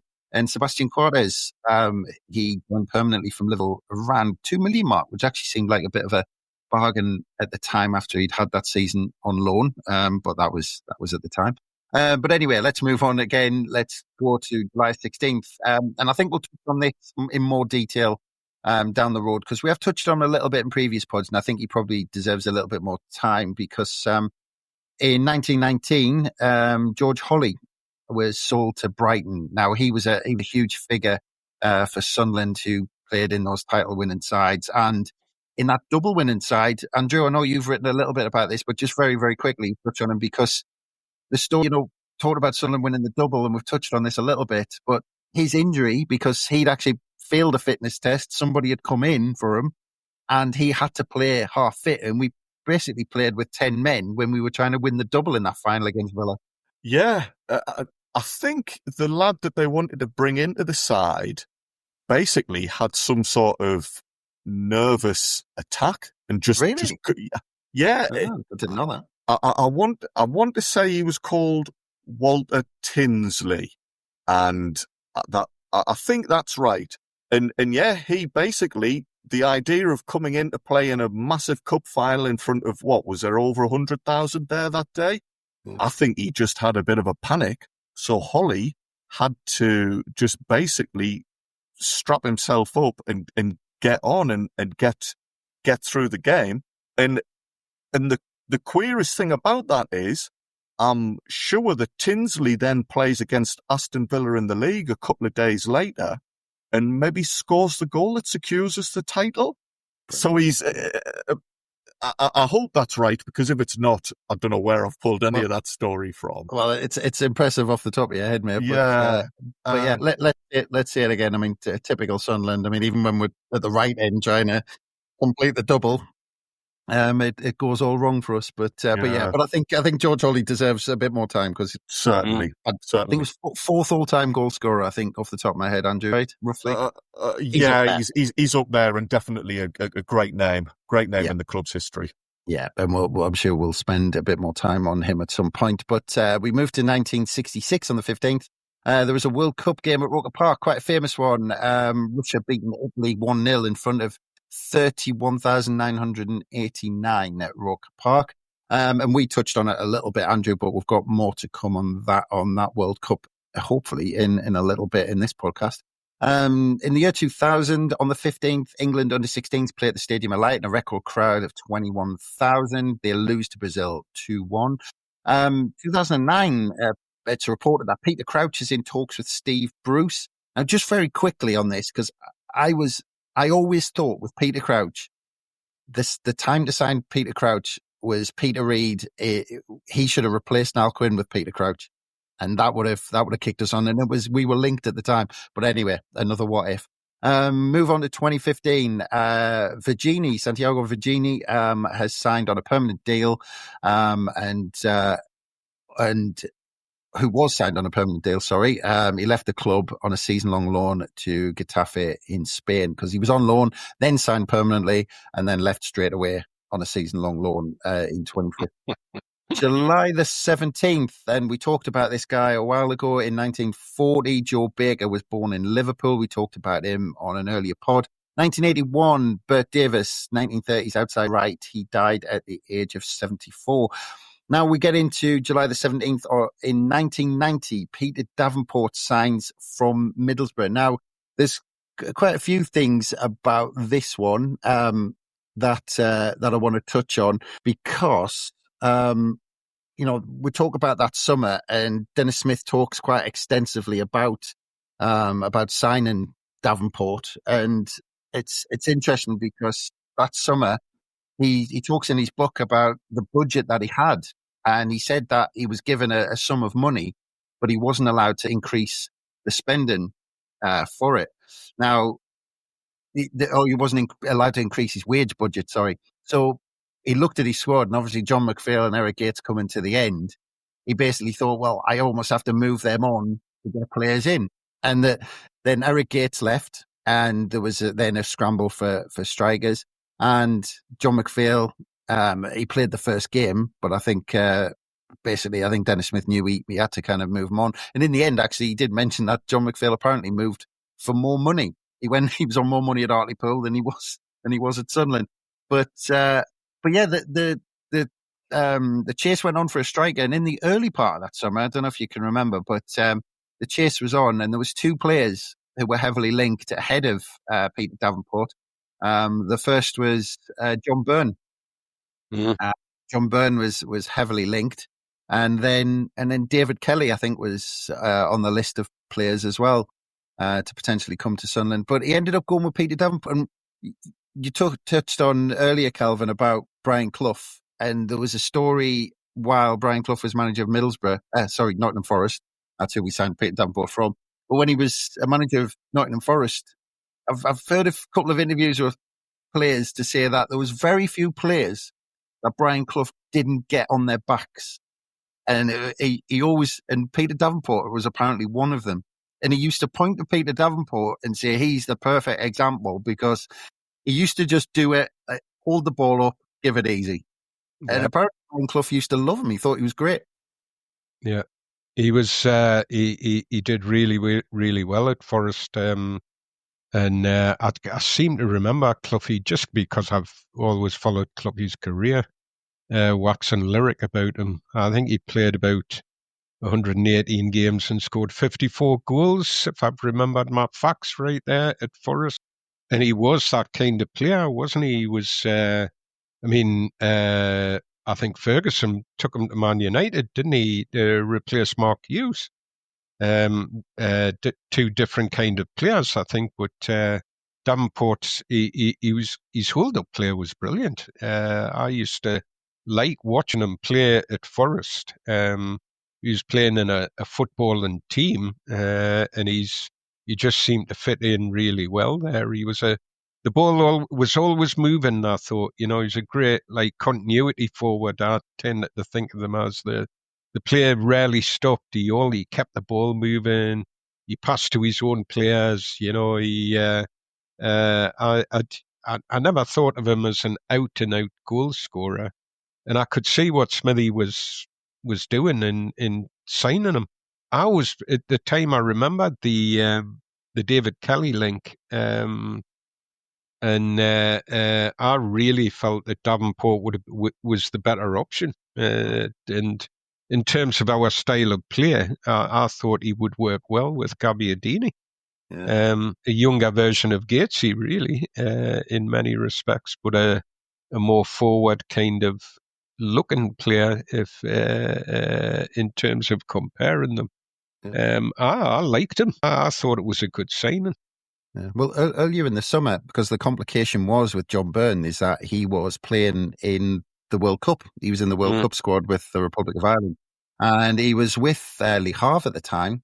And we were kind of patiently waiting for the World Cup to finish. But earlier in the summer, when Dennis Smith was on holiday, Viv Busby was on press duty, so he was the one briefing the press while Dennis Smith was soaking up the rays and covering himself in all the cooking oil and getting a tan and all that. And Viv Busby was left behind. But Viv Busby said earlier in the summer, he said, we wanted someone who could do what Eric Gates has done over the last few years. And John fits the bill perfectly. Talking about John Byrne. There are too many players in the Gates mold, but he is a virtual carbon copy. We like to think we made John into the player he is today. Since leaving York, he has gone from strength to strength. And I know he enjoys playing under Dennis and me. He is our top priority at the moment. And hopefully we will be able to afford him. That was he's saying. And just to go to Dennis Smith's book about the actual signing, he said, to replace Eric Gates, I brought in Peter Davenport from Middlesbrough. Peter had been a superb, crafty forward under Brian Clough at Nottingham Forest, but it has lost his way following a £1 million move to Manchester United.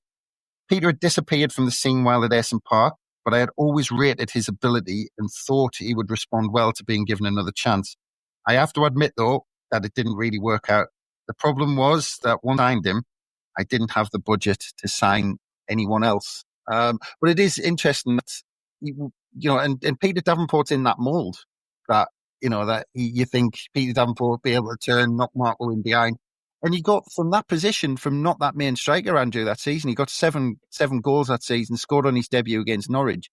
Now, I always thought he was a clever player, and I always quite liked him. I didn't see him just because I think people thought we need this striker who's going to get 15 goals a season. But he was never that player. No, he wasn't. The goals he scored were good goals, but it was the frequency of them that was the issue. I'm interested by that John Byrne link and the fact we ended up with Davenport, because Davenport wasn't cheap. So is the assumption that Byrne was going to cost even more, perhaps, and we've had to go for Davenport as a... Apparently, John Byrne, in an interview with us that we did a while ago, he actually told that he said that he ended up going to Brighton and Hove Albion that summer, but he said his agent didn't inform him that Dennis Smith had put in an offer for him. Oh. I mean, bless him, Viv Busby. I loved him to bits, but he wasn't playing his cards close to his chest. That little press briefing. You wouldn't have that now where somebody would come and say, so-and-so is our number one target. Yeah. Because if you don't get him, the next fella coming through the door isn't going to be feeling good. But going back to the original point, Davenport was a clever little player. He wasn't the type of forward that would rough defenders up or anything. He would be picking the ball up and popping it off for other players or playing through balls for somebody like Gabbiadini. I liked him. Good player, very good career when you look back on it, because, Man United, Forest, big clubs at the time. I think he's had a couple of England call-ups as well. Well, about his England, he made one cap. He had one cap for England, and can anyone tell me what he did on that one cap for England? Oh, Kelvin will know because he's an England expert. he set up Gary Lineker's first goal for England. Oh, there you go. Yeah, but again, he set him up. Davenport wasn't a goal poacher. He performed a different role, and I can see where the links with Gates come from. Yeah. Well, let's move on into 1992, because I wanted to kind of touch on this one as well, because sometimes it gets a little bit forgotten about, I think. But I think we talked last time about John Colleen, Kelvin, and this time it's Malcolm Crosby's other signing in that summer, which was actually, and I'm going to put this one to you because, I mean, let's go through it a little bit, because as well as John Colleen, Malcolm Crosby signed Sean Cunnington, who was Grimsby Town's captain, for around 650,000. Now, this signing was to replace, or at least probably to replace, Paul Bracewell, who would move to Newcastle for 250,000, and then we spent 400,000 more on Sean Cunnington. But I was going to put this one to you. At the time, now I have it. Now you're talking about 1992. Now the way I look at it, and you might be able to go, nope, there's another one, which I'm hoping you can. But in terms of record signings for positions, now I've got Tony Norman as the record goalkeeping signing at the time. Probably Anton Rogan as the highest amount of money we paid on a defender. Don Goodman as a striker. But I would say at 650,000, we hadn't spent more on a midfielder until this point. Agreed. It was a hellish amount of money. It was, wasn't it? And it was just about Crosby's budget, wasn't it? He had a little bit left over to pay Terry Butcher, whatever he was getting paid, and a little bit, he had 200,000 to bring Johnny Colquhoun in, and but this lad was highly rated as well. I mean, there'd been chat about him for a couple of seasons, playing well under his, there was a feeling that he was built for the top. He was going to be a cracking box-to-box player. Goals, he could score goals. He had goals in him. He scored early on against Tranmere, didn't he? He did. He actually got off to a canny start. I'm going to say he scored about. Did he score 7 goals in his first season with us, despite injury and stuff like that? Then, I mean, his nickname, there wasn't a picking on him, and folk used to call him Skinny Sean. But he was quite strong, lithe laddie. He could run through tackles and stuff like that. I think the problem was his injuries. He just seemed to pick up injury after injury after injury. It wasn't one particular thing, and we never got the best out of him. But that we were saying that last week, weren't we, about that era? I think we said it 3 times that we just never saw the best of the players at that time. And but he was actually, I will tell you that I actually saw him play for Grimsby against Doncaster. I spent a year in Doncaster in the late 80s, and I saw Cunnington roll out for Grimsby, and he was probably the best player on the pitch that day. That's what I would say to you. And I didn't see him a lot, but when we bought him, this lad had been spoken about. There was a bit of regard for Sean Cunnington in the aspiring teams, and I would say to you, I could see what Crosby was aiming at.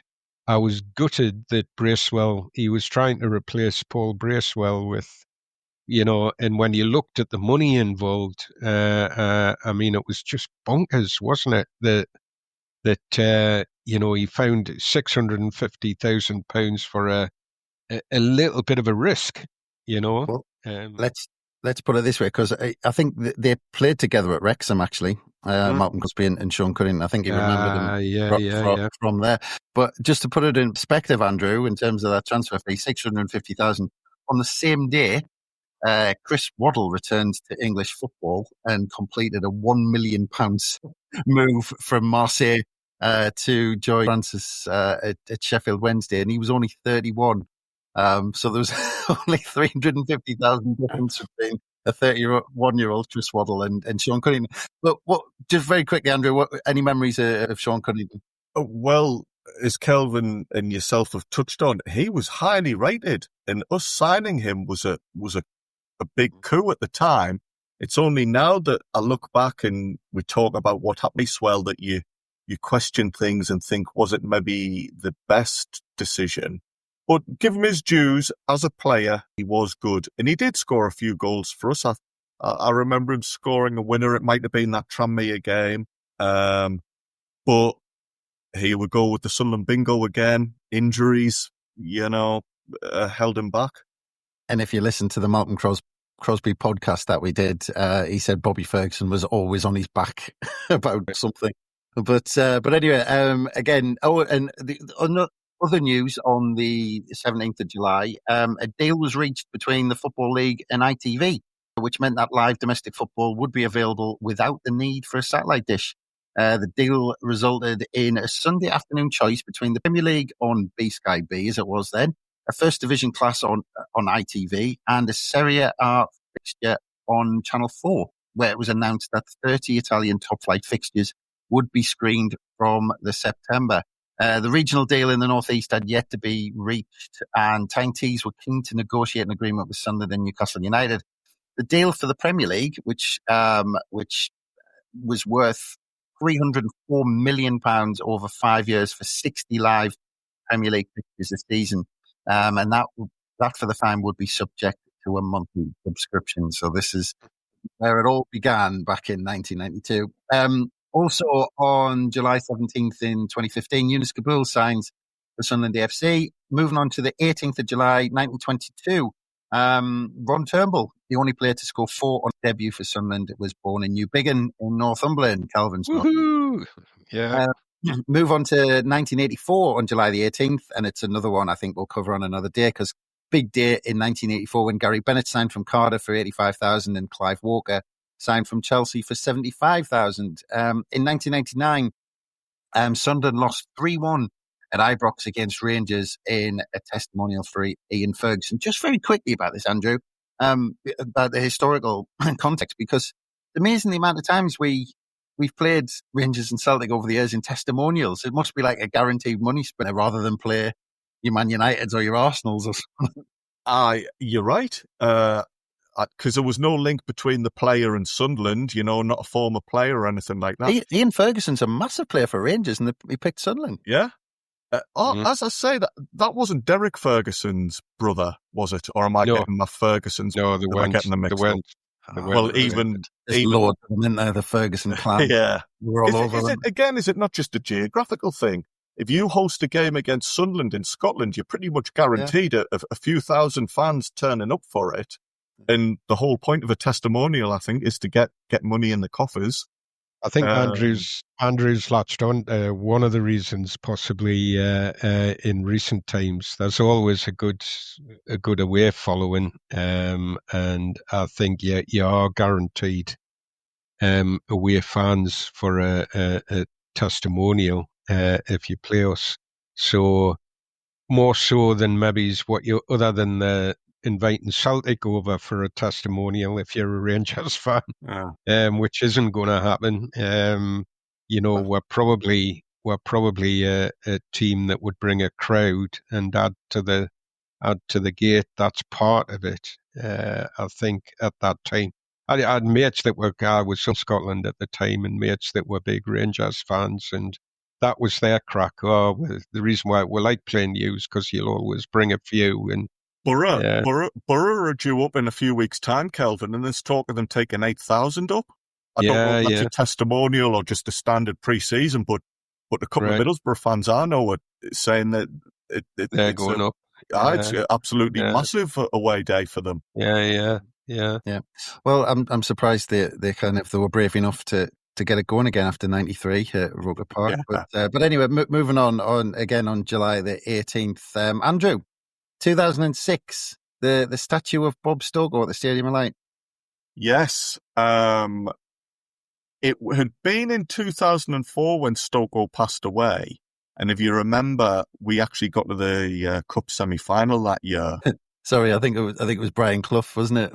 Who said, don't give me flowers now. Don't give it to them when I'm dead. Yeah. You like flowers, Cloughy, though. Yeah. Do you know, Chris? I thought when you started talking about Clough, I thought, hang on, have I got my names mixed up here? That threw me for a second.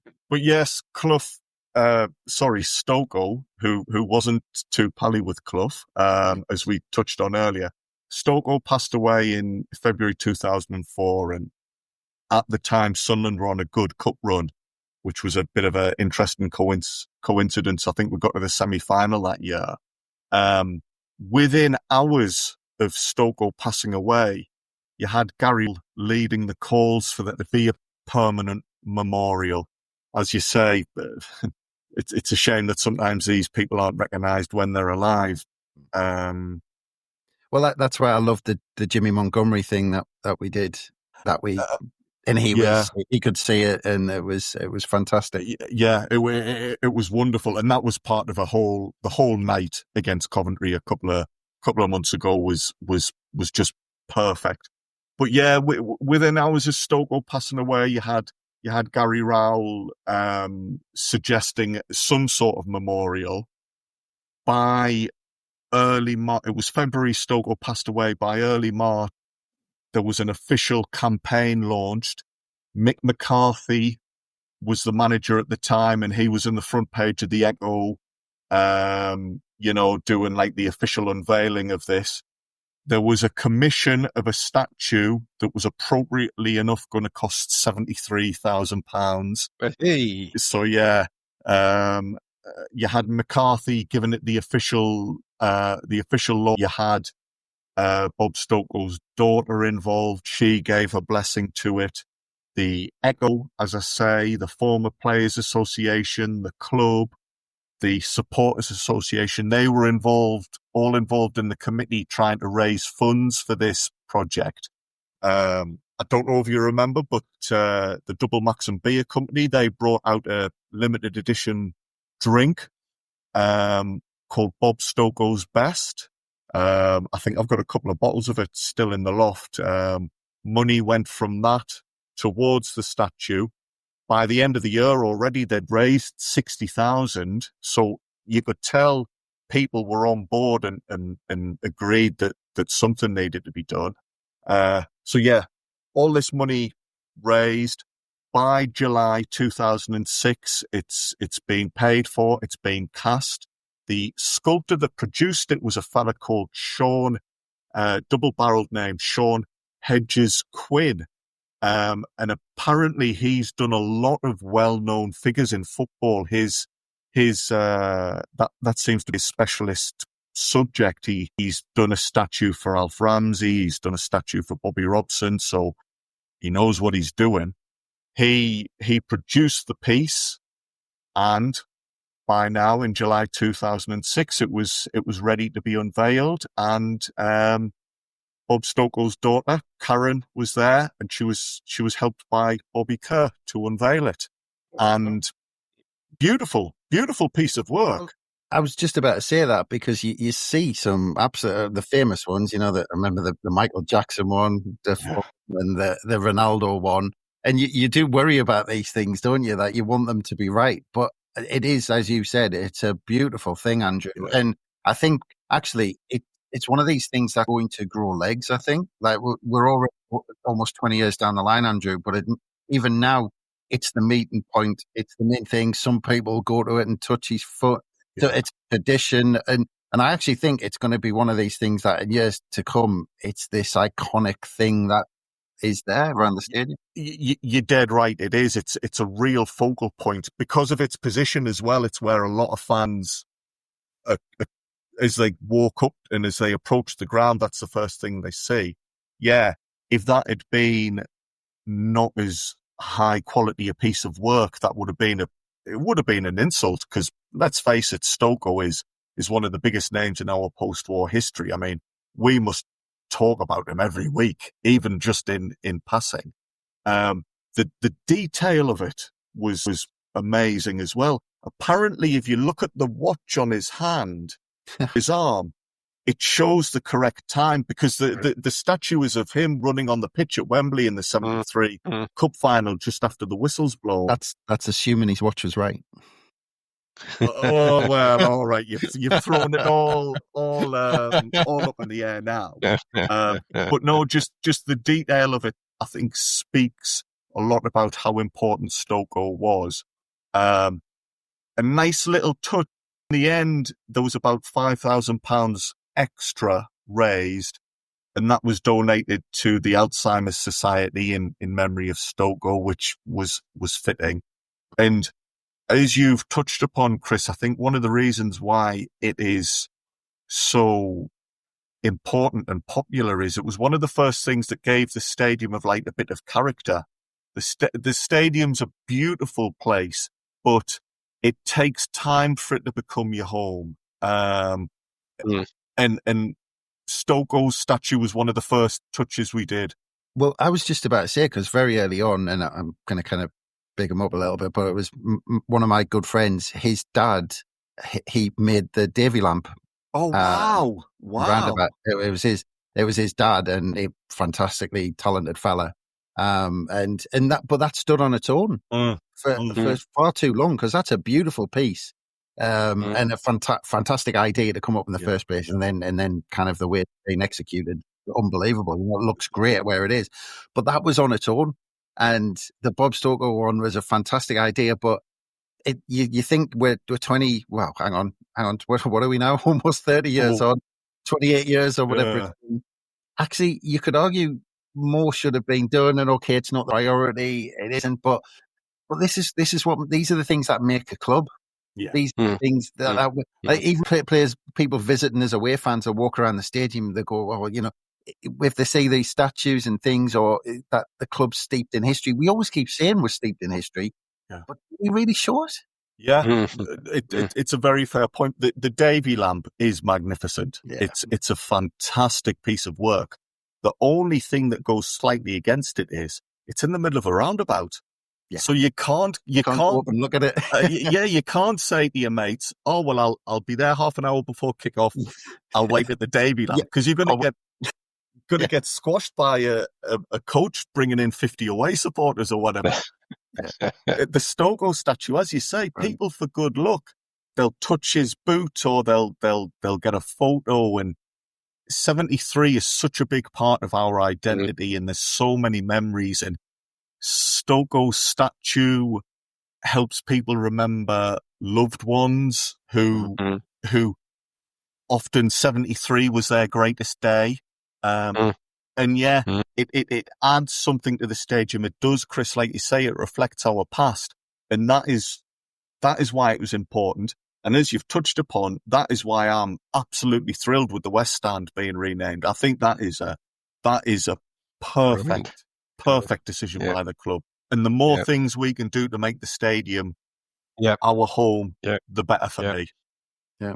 I think the first time I saw that statue, I don't mind admitting, I wasn't there at the opening. The first time I saw it, I shed a tear. Yeah. I don't mind admitting that. It was just a class piece of art, capturing an absolutely golden moment in our history. And I'm one of those people that can't buy that without touching it. You know, you talk about I don't always touch his foot. It doesn't have to be his toe. I'm happy just to tap the plinth that he... Depends what the score was last week when you did it. Yeah. You've got to change body parts if you lose the game, you know. We mentioned, didn't we, in the past when we spoke about Steve Bruce getting the job, and he said, well, look, there's a statue of Bob Stokoe out the stadium, so that speaks volumes about it doesn't matter where you're from, you can make an impact at Sunderland and you'll be loved forever. So it's a real focal point for the club. Brilliant. It is a point though when you think about it, almost 30 years, and they are doing things now, and there's been big changes over the last few years, but it is staggering over 30 years how sparse it still is around the stadium. Again, it's not the highest priority, but you'd like to think somebody might have had the idea at some point. The West Stand has a really important piece now where it's a family, and that is used, I think, for people who are remembering those who have passed. That's nice. But with how the stadium's positioned, the West Stand, you have to purposely go round. Yes. And I mean, you can, that's absolutely fine. But I would say, 95% of it, people approach it from the other kind of three sides. So it might be nice to dot things around that side to give it a bit more character, rather than have everything on the side that most people don't see unless you go around. But anyway, I think that will carry on that debate for it. Yeah. The sighting of Stokoe's statue, really important point, but just wanted to thank you for shedding a bit of light on the Davy lamp, Chris. Right. 19th of July. We haven't got time for this, Kelvin. Chris says, man, we're running late as it is. Well, I'm eager to get on to a couple because we've still got a couple to go, and I really want to hear about these. Because July the 19th, 1962, we've talked about them before on this pod. Usual kind of debacle at Sunderland. Paul Bracewell, born in Cheshire, was talked about that move in 1992. But and I read, and you'd probably be able to tell us, I've got an inkling it might be, but one of two Sunderland's players to be signed 3 times. Yeah. Who's the other one then, Kelvin? Pop Robson. I was going to say Pop Robson, but that was the one I had in mind, but I wasn't quite sure. But there you go. And we move on to 1965 on July the 19th, Andrew, and this is the inaugural meeting of Sunderland AFC Supporters Association held at Roker Park. Yeah. Again, I thought it was quite important that we touched on this because that's 60 years of the Supporters Association, if I've got my maths right. I'll just start counting my fingers and thumbs there to make sure. You're good. You're good. Yeah. And they have been massively important to the... Look at Kelvin there, just winding me up. I just think they have been a real part of the club. The fact that the meeting was held at Roker Park says a lot, that the Supporters Association was in conjunction with the club. They weren't seen as troublemakers or something separate. The club were happy to recognise them and allow them to be an official voice of the supporters. And, there's some legendary names involved with the Supporters Association since then. I think for a lot of supporters, it was their coaches that took people to their first away game. The shop has moved. We all remember it was at the corner of the clock, opposite the corner of the clock stand and the Roker end. I used to walk down there all the time. I used to spend hours in there. Yeah. Well, now there's the shop. It's actually not a million miles from the Stokoe statue. The current location, I just think it's a great organisation. It's done a lot for the club. The actual meeting itself, I couldn't find any minutes about it, so I don't really know what happened in the meeting, but it was a seminal date. I mean, within months, they had 6,000 members. People were desperate to be part of it, and it's represented fans and it's offered fans a brilliant service for this time, and just a lot of thanks to some of those names. John Tennant was well known, Billy Simmons, Stan Lambert, and George Foster is still one of the most recognisable Sunderland fans going. Brilliant guy. Absolutely. Brilliant. He got to Wembley as well, wasn't it? Yeah, it was. It was. Yeah. And, but I did want, I'm doing this off the top of my head because shamefully, I didn't do much prep for this one because I thought you were going to be talking about it. No. It's just a thought that came into my head. I've read something somewhere, wasn't it, that the original Supporters Association where people used to go, that the Black Cat's nickname came from something that was on the bench at the Supporters Association? Is that right? That's different. Well, I think the Black Cat has been synonymous even with the I can't count and I can't speak now.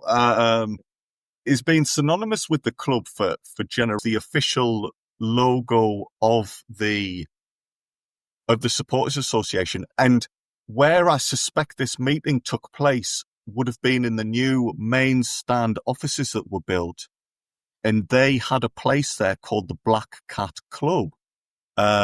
The club were happy for the Supporters Association to have a base in there for a period. They later then went to Zetland Street, where there's a pub Kelvin and I were discussing earlier today that's now known as the Avenue, but it was the Clipper. Originally, they used that as a base. But originally, the Black Cat Club was in those offices within Roker Park that were built in 65 as preparations for the 66 World Cup. And I think proceeds were split between the club and the Supporters Association. Mm-hmm. So, bar takings. So the Black Cat has always been part of the history. And the Supporters Association in those early years, they funded a lot of things for the club. They raised funds. I've got here that in 1970, we needed a new set of goalposts at Roker Park. And it was the Supporters Association that stumped up. So it could well be that, in recognition of that, and the Black Cat has been the emblem of the Supporters Association, it could be how that has taken on more significance over the years. Yeah. And I quite liked, there was a tradition, and I imagine it's all changed now because of all the different kind of groups you've got now.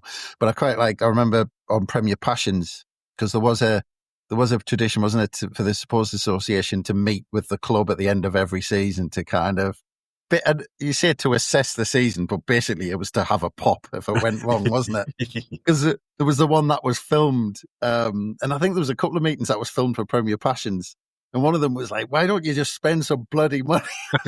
Yeah. And John Ficklin was after basically trying to defend the club, saying, "We've tried to spend some money." He says, "I don't want to mention names," and then he had to because they went, "Well, mention names that who have been in." Well, and then at the end of the season, that was like, we've gone down with crap. What's happening now? Must have been tough for the likes of Bob Murray to be fair to face up like that. To be fair to them, in those early days in the 60s and 70s, from what I gather, any money the club spent had been provided by the Supporters Association anyway. So, they've probably got a good right to say, well, we're giving you the money, we want you to spend it properly. I mean, another just a bizarre little thing. When managers started to sit in the seats in the main stand, it was the Supporters Association that had to pay for a phone line to be installed so that messages could be passed down to the dugout. Now, wouldn't you think it would be the club themselves that paid the bill for something important like that? Yeah. No, it's the Supporters Association covering the costs. So they've been around long enough, and I think the Supporters Association are probably justified in asking questions about who we did and didn't sign. It is interesting because I had a fascinating chat with Wickland, did the pod with him, and it's fascinating because we both looked at it like fans before he got involved in the club, and I've always just thought Sunderland AFC, this huge institution, this kind of this almost temple on the hill type of thing where everything's ran, well, and it's like. And he said when he got on the inside behind the curtain, when he got involved on the board, he went, "Oh, I can't believe." He said it's run like a social club. He said I couldn't believe what I was seeing. And it's funny, Lee Howie recently on a podcast when he said he got into the club as a player, he said I couldn't believe what I was seeing from the inside. And it's things like what you said about the phone, probably not surprising, Andrew. Yeah, I mean, again, another thing that highlights that it's earlier than Fickling and Howie. Sunderland in the late 60s didn't have any sort of official club shop. The Supporters Association ran it and used some of their proceeds to go towards the club. So again, in the 60s and 70s, when merchandise starts becoming a thing and fans want the red and white scarves and what have you, the club aren't switched on enough at first to capitalise on that. It's the Supporters Association having to do it. Yeah, and of course, I imagine they'll for a good while they would have organised the kind of player awards for the fan votes. Young supporters player of the year, supporters young player of the year, and all of that sort of stuff. And the one thing I was going to mention when we moved stadium, wasn't there some like controversial kind of goings on between them and where they put them, because they originally put them behind Quick Fit, didn't they? But I don't know if that was controversial at the time, how they treated them. Well, I think Murray was always a staunch supporter and, recognised the job they did. Was it not that they got given a unit in the Stadium of Light, but the club have now booted them out to make space for the ticket office? Yeah. Because not a lot of people knew that on a match day there was a Supporters Association shop in... Would that be the northeast corner of the ground? I didn't know that. Well, me neither. I had a season ticket in the North Stand for years, and I didn't know. Oh yeah, this up until very recently. I mean, well, the current ticket office has only been open a few months, so I think yeah. I remember there was a book. I remember there was bookies there, but But you're right. They had a unit in Monk Street. And on match days, they had a unit within the Stadium of Light. Forgive me if I'm wrong here, and if I'm speaking out of turn, I apologise. I think that Murray might have said there will always be a spot for you in the stadium. The current regime have needed to use that space for the ticket office. I think that maybe upset some people, but in the club's defence, I think they then greatly assisted the moving to their current shop. So that might be where the little bit of friction was. Certainly going back to the 80s and as you said, in the 90s, I think there was perhaps the relationship was a bit tenser than it is now. Yeah. Right. Well, let's move on because we've got our last view on July the 19th, and we go to 1978. Another one we'll keep for you for another day, Kelvin, because Mel Holden leaves Sunderland to sign for Bob Stokoe's Blackpool. We'll leave that for another day.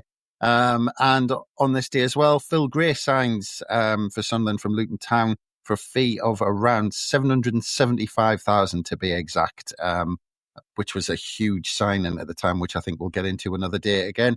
Last one on the 19th, 2006, Kenny Cunningham signed on a free transfer from Birmingham City.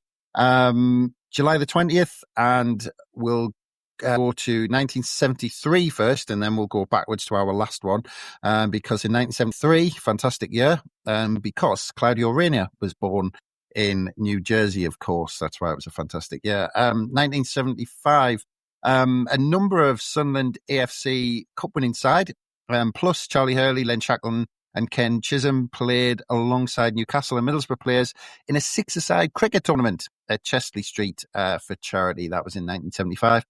2008, Sunderland beat Sporting Lisbon 3-1 in a friendly, and Michael Chopra was sent off. And we go backwards to our last one, July the 20th. Now, this has always fascinated me, these games. We mentioned one earlier, but 1966, we had some group games at Roker Park. Me and Andrew talked briefly on the last one about how the main stand changed and how they put seating in for the full end. But on July the 20th, 1966, the final World Cup group game was held at Roker Park. USSR beat Chile 2-1. There was 22,590 people in attendance, and one of them was you, Kelvin. Correct. One of them was me. I was at that game. You got to watch Porky do his thing. Porky. Everybody called him that. Yeah, Porky.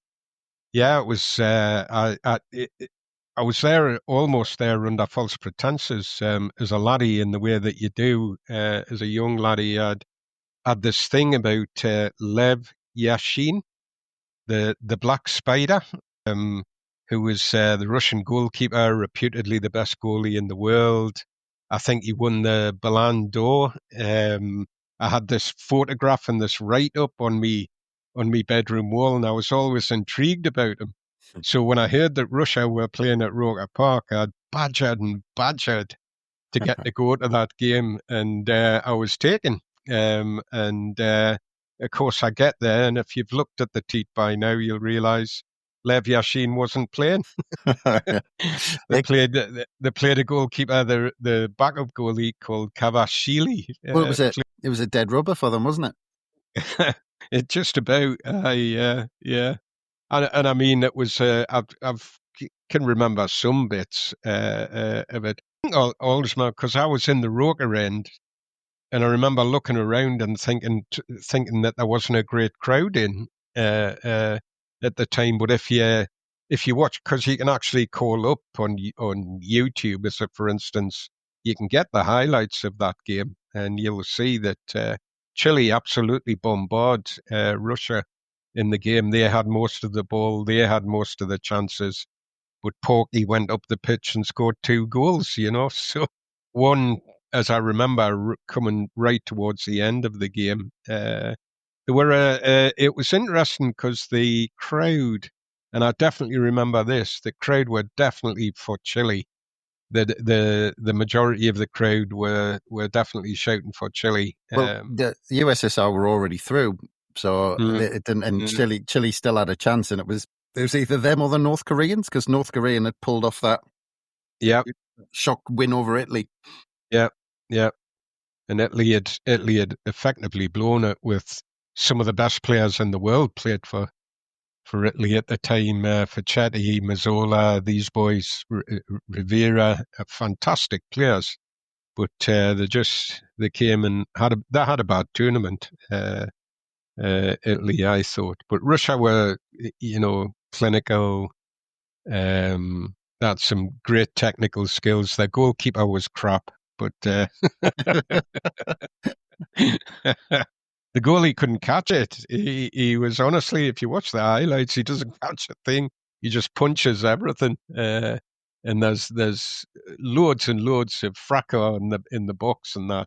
And it's quite a dirty game. I mean, Chile had a reputation for that. They didn't come with an absolutely squeaky clean history, Chile. They had a reputation from the previous World Cup. I think there was a big thing, wasn't there? The Battle of Santiago. Italy, wasn't it? Italy and Chile played that. So, no, I've some fond memories of that. It was the only game I went to. I was very, very disappointed when I realised Lev Yashin wasn't playing. But that picture stayed up on my wall for longer than I would like to to admit to. I just always found him an intriguing character, Yashin, and the So best goalie in the world. you didn't replace him with Porky then after this game then? Well, No, I me, didn't. me, me and Andrew were talking at the end of the last episode about the changes around Roker Park. I mean, I don't know how much you can remember, but obviously with the temporary seating in the full end, did it have a different feel about it during the World Cup? It did. Remembering that probably before the World Cup, the Roker end was sort of the popular end. That's where people piled into the full end. I'm not saying there wasn't anybody in the full end, but my memory of that, that was prior to the World Cup, was my first season going, and my memory of that was it was the Roker end that would be stowed off, and the full end, if there was wasn't that many there, that would be the stand that had the least people in it, and then they put the benches in.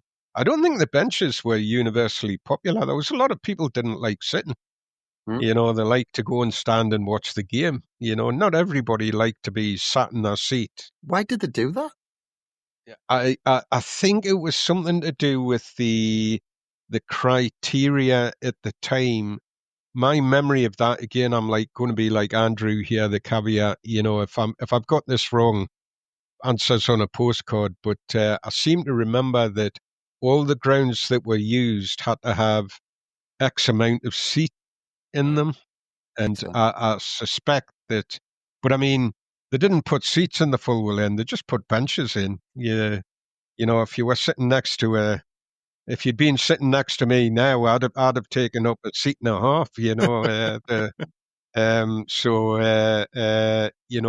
was just benches. I was never in there because they were away again as quick as as soon as the World Cup was finished. They were away, and it was a standing area, but it wasn't the popular end. I think when they put the reef on, people started gravitating towards the full will after that season. But no, I was in the boys' enclosure and watched him and got fond memories of it.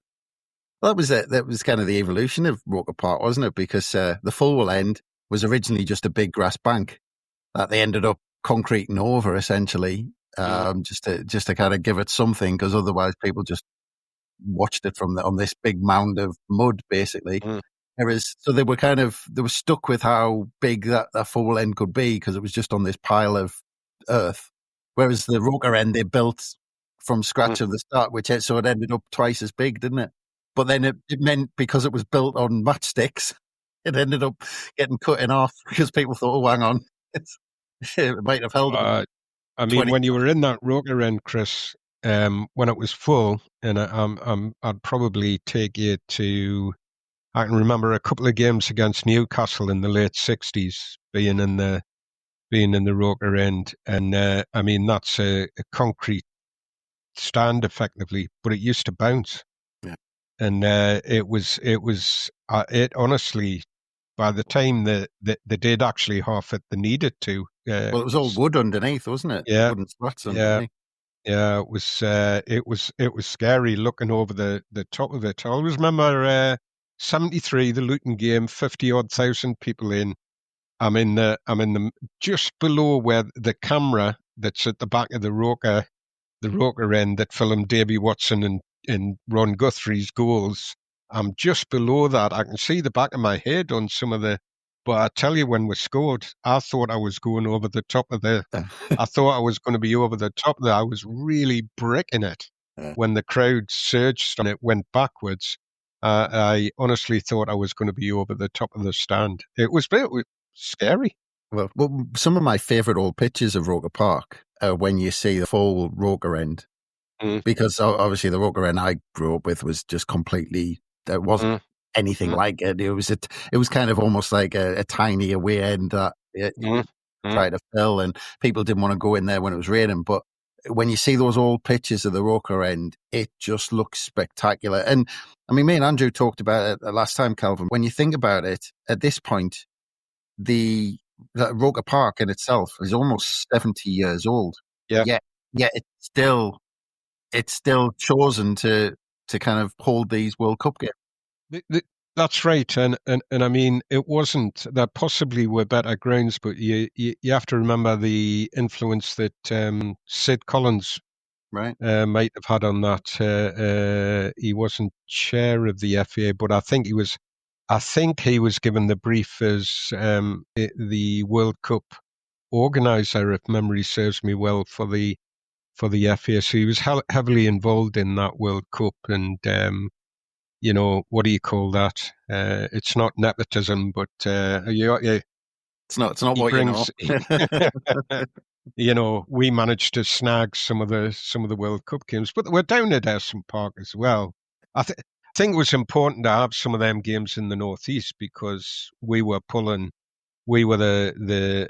an area that could pull a crowd, So I think they wanted it to be a success crowd wise. But one or two of the attendances were disappointing for those This one was. games, Yeah. This one was Yeah. 22. But it might have had, like you said, if people had done England, Russia were going to play a second string side, which did because they were already through. But there was kind of a lot hanging on it because North Koreans were basically watching this game and thinking that they might go through, and Chile just needed one more goal to get through to the final eight as well. And of course, it ended up setting up that game with North Korea and Portugal, didn't it? Yeah, it's interesting that you say that because I seem to remember it could be a false memory. This as a young kid, I think the North Korean team were at that game. When they came in and sat down in the stand, people were applauding them. I seem to remember that. Yeah. The Daily Mirror report of the game. It's this was the end in every way. The end of Chile's chances of salvaging a quarterfinal spot. The end of North Koreans' agony. The Koreans watched impassively at Roker Park, Sunderland, for 87 minutes last night before a near reserve squad of Russians finally delivered the kill that put the mystery men from the east in the last eight. So that was also they were all there just watching the game and seeing if they win. Just going back to the crowds there, I remember even in Euro '96, it was not all the grounds sold out.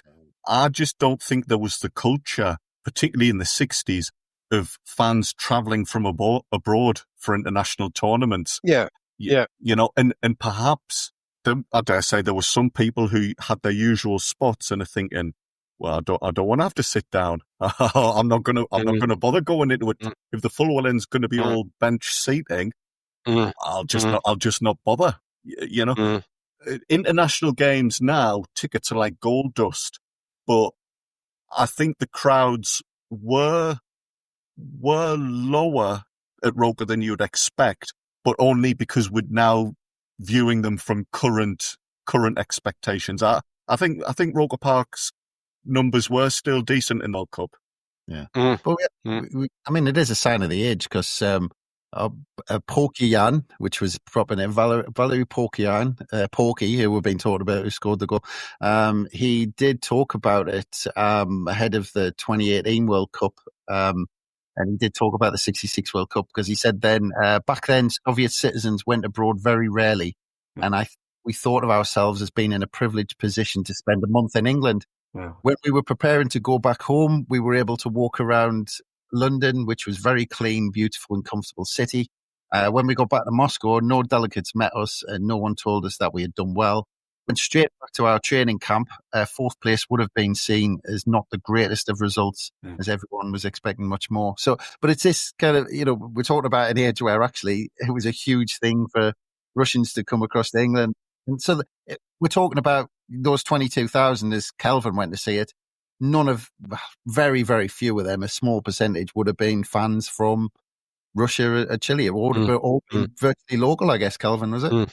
Yeah. That's my memory of that. It was mostly local people. I mean, we travelled from Morpeth.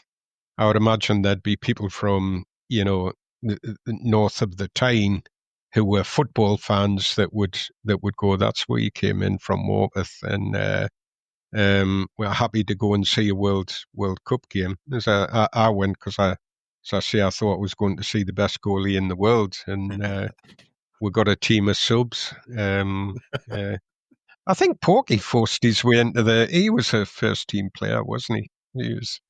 Yeah. I don't think he. I don't think he played, and I don't think he scored after this. Right. My memory's defunct there. Yeah. Yeah, but Yeah. I might be wrong on that. I'm going from memory, but anyway, I think that pretty much rounds us up nicely. And there's only one thing left to do on this episode, and it's the quiz for next week, Andrew. Yes, cheers, Chris. Next time when we sit down and do this, we'll be looking at the week 21st of July to the 27th. So the player we are looking at joined us on July the 25th. So that's how he falls into that little time period. Yeah, it was July the 25th, 2000, when he signed for Sunderland. He was aged 19. He scored on his debut and was at the club for 6 years before moving on, although he has since been back and worked as a coach with some of the younger groups at the Academy of Light.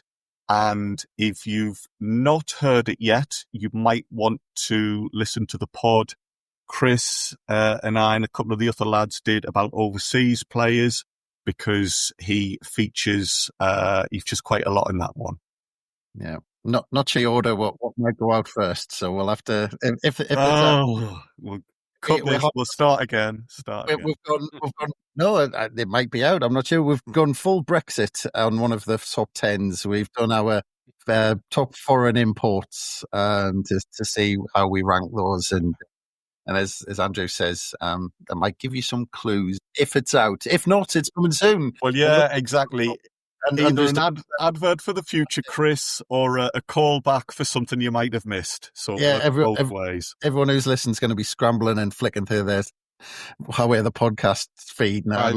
By the way, if you haven't heard that fullback 10 best fullback ones, that's definitely worth a listen. Yeah, I do think this is going to be mentioned on every single pod now. Before I go. Yes. You did a good job of managing that, Chris. It was like the Camp David of sizes at one point.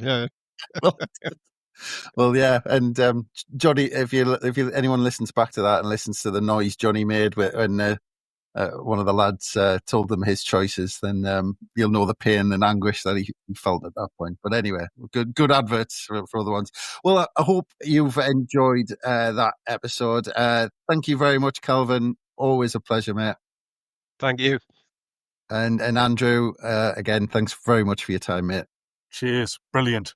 And I hope everyone did enjoy listening to that. We've had some absolute legends talked about. I know we've took a long time, but we've had legends like Brian Clough, Joe Bolton. We talked about the 1966 World Cup, and then we spoiled it by mentioning Sean Cunnington. But never mind about that. But we really do appreciate everyone listening.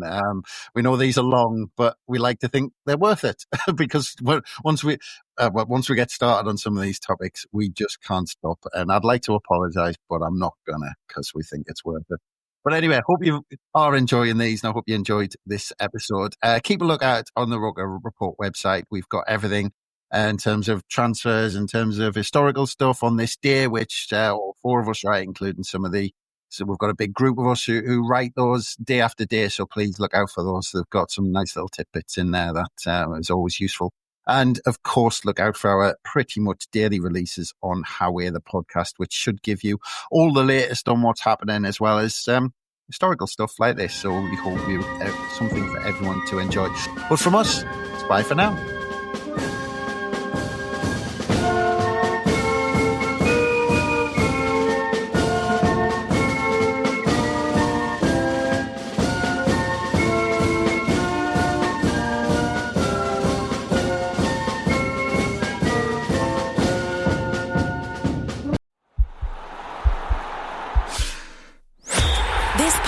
Is part of the Sports Social Podcast Network.